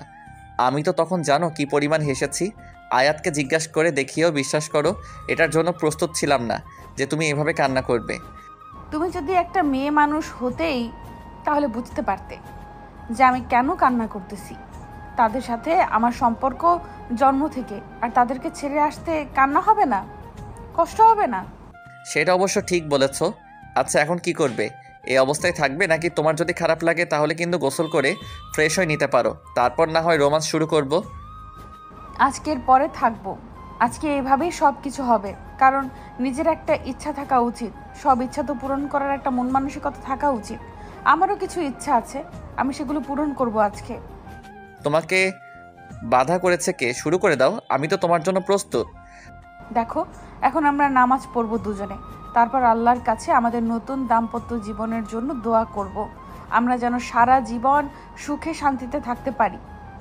হাসি, কান্না, দুঃখ, কষ্টের সব সময় যেন একে অন্যের পাশে থাকতে পারি। আমরা আল্লাহর কাছে চাইবো। নিলয় আর নাবিলাকে কিছু বলল না। নাবিলার ইচ্ছাটা হাসি মুখে মেনে নিল। তারপর দুজনে অজু করে এসে নামাজ পড়ে দুজনে আল্লাহর কাছে তাদের মনের ইচ্ছাগুলো পূরণ করার জন্য দোয়া করলো। আল্লাহ তাআলা যেন তাদের সব মনের ইচ্ছাগুলো পূরণ করে দেয়, তাদের দাম্পত্য জীবন যেন সুখের হয়। আজকে থেকে একটা হালাল পবিত্র সম্পর্ক আবদ্ধ হলো। তাদের সম্পর্কটা যেন সারা জীবন হয় একে অন্যের দেহে যতদিন প্রাণ আছে, তারা যেন ততদিন একে অন্যের সাথে থাকতে পারে। নামাজ শেষ করে নিলয় নাবিলাকে কোলে তুলে নিয়ে বিছানার উপর শুয়ে দিল। তারপর নাবিলার উপর নিলয় শুয়ে পড়ল। নাবিলার লজ্জা লাগতেছিল, তাই সে চোখ বন্ধ করে নিলয়ের স্পর্শ অনুভব করতে লাগলো। নিলয় তার বউকে নিজের ইচ্ছা মতো আদর করতে লাগলো, তাদের ভালোবাসার বহিঃপ্রকাশ করতে লাগলো। নিলয় নাবিলার ঠোঁটে ঠোঁট লাগিয়ে কিস করতেছে, একজন অন্যজনকে ভালো মতো ফিল করতেছে। তাদের ভালোবাসার যেন গভীর হয়ে উঠল, যে ভালোবাসার শেষ সীমানা বলতে কিছু নেই। তারা একে অন্যকে এতটা কাছে নিয়েছে যেটা বলার বাহিরে। তারা তাদের মাঝে কোনো দেওয়াল বা কোনো কাপড়ের বাধা বিপত্তি নেই। তারা এখন একে অন্যকে ভালোবাসতে ব্যস্ত। হঠাৎ করে নাবিলা নিলয়কে ধাক্কা দিয়ে নিচে নামিয়ে দিল। নাবিলা নিলয়ের উপর উঠে নিলয়কে আদর করতে লাগলো, ঠোঁটে ঠোঁট লাগিয়ে। তারপর একে অন্যকে আবার আদর করা শুরু করে দিল, যেটা এখন বলা যাবে না। এটা একটা লজ্জার বিষয়।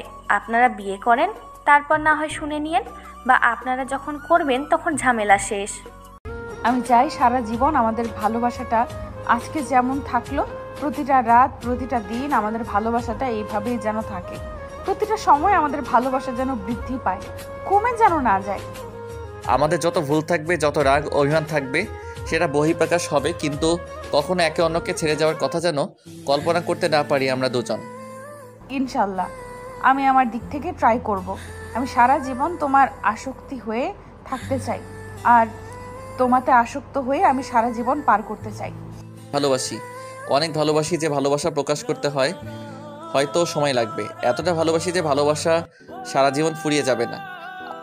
আমিও ভালোবাসি আমার কিউট জুনিয়র ছোট্ট ভাতিজা নামক সেই হাজবেন্ডকে। ভালোবাসি, এখন তাকে এতটা ভালোবাসি যে নিজের দেহের একটা অংশ মনে করি। আমিও আমার আন্টিকে, মানে আন্টিকে বলতে অচেনা আন্টি, কারণ আপনাকে তো আমি চিনতাম না আগে। হঠাৎ করে আপনাকে দেখে আন্টি বলে সম্বোধন করেছি। আপু ডাকলে তো কি বলবেন যে পটানোর চেষ্টা করেছি, তাই আন্টি বলে সম্বোধন করেছি। আর প্রথম দেখাতেই ক্রাশ খেয়েছি, পরে নিজেকে কন্ট্রোল করতে পারিনি। এখানে কি তোমার ভালোবাসা শেষ? আমার তো ইচ্ছা করতেছে আরেকবার তোমার সাথে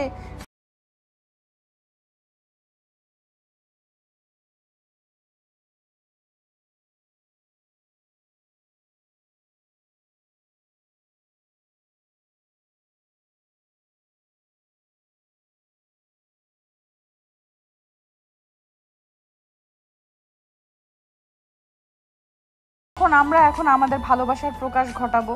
আপনারা চলে যেতে পারেন। আমার বউ লজ্জা পাচ্ছে, এখন আপনারা চলে যেতে পারেন। আর পরবর্তী গল্প অবশ্যই শুনবেন। এর থেকেও অনেক রোমান্টিক, অনেক রোমাঞ্চকর হতে চলেছে পরবর্তী গল্পটা। কেউ মিস করবেন না পরবর্তী গল্পটা। আমরা এখান থেকে বিদায় নিচ্ছি। আমরা আমাদের ভালোবাসাকে একান্তভাবে প্রকাশ করতে চাই। আপনাদের অনেক কিছু বলেছি আর বলতে চাই না। আপনারা বিয়ে করে নিলে বুঝতে পারবেন। হয়েছে, তারা এখন চলে গিয়েছে। এখন আসো আমরা দুজন আমাদের ভালোবাসার আদান প্রদান করি। আমরা আমাদের নতুন প্রজন্মকে আগমনের সুযোগ করে দিই। সবাই ভালো থাকুন, সুস্থ থাকবেন। Tata, bye bye. এখান থেকে আমরা বিদায় নিচ্ছি। আপনারা বিয়ে করেন তাড়াতাড়ি। আর ভালোবাসার মানুষ থাকলে তাকে বিয়ে করে নিয়ে সুখে শান্তিতে সারা জীবন ঘর সংসার করেন।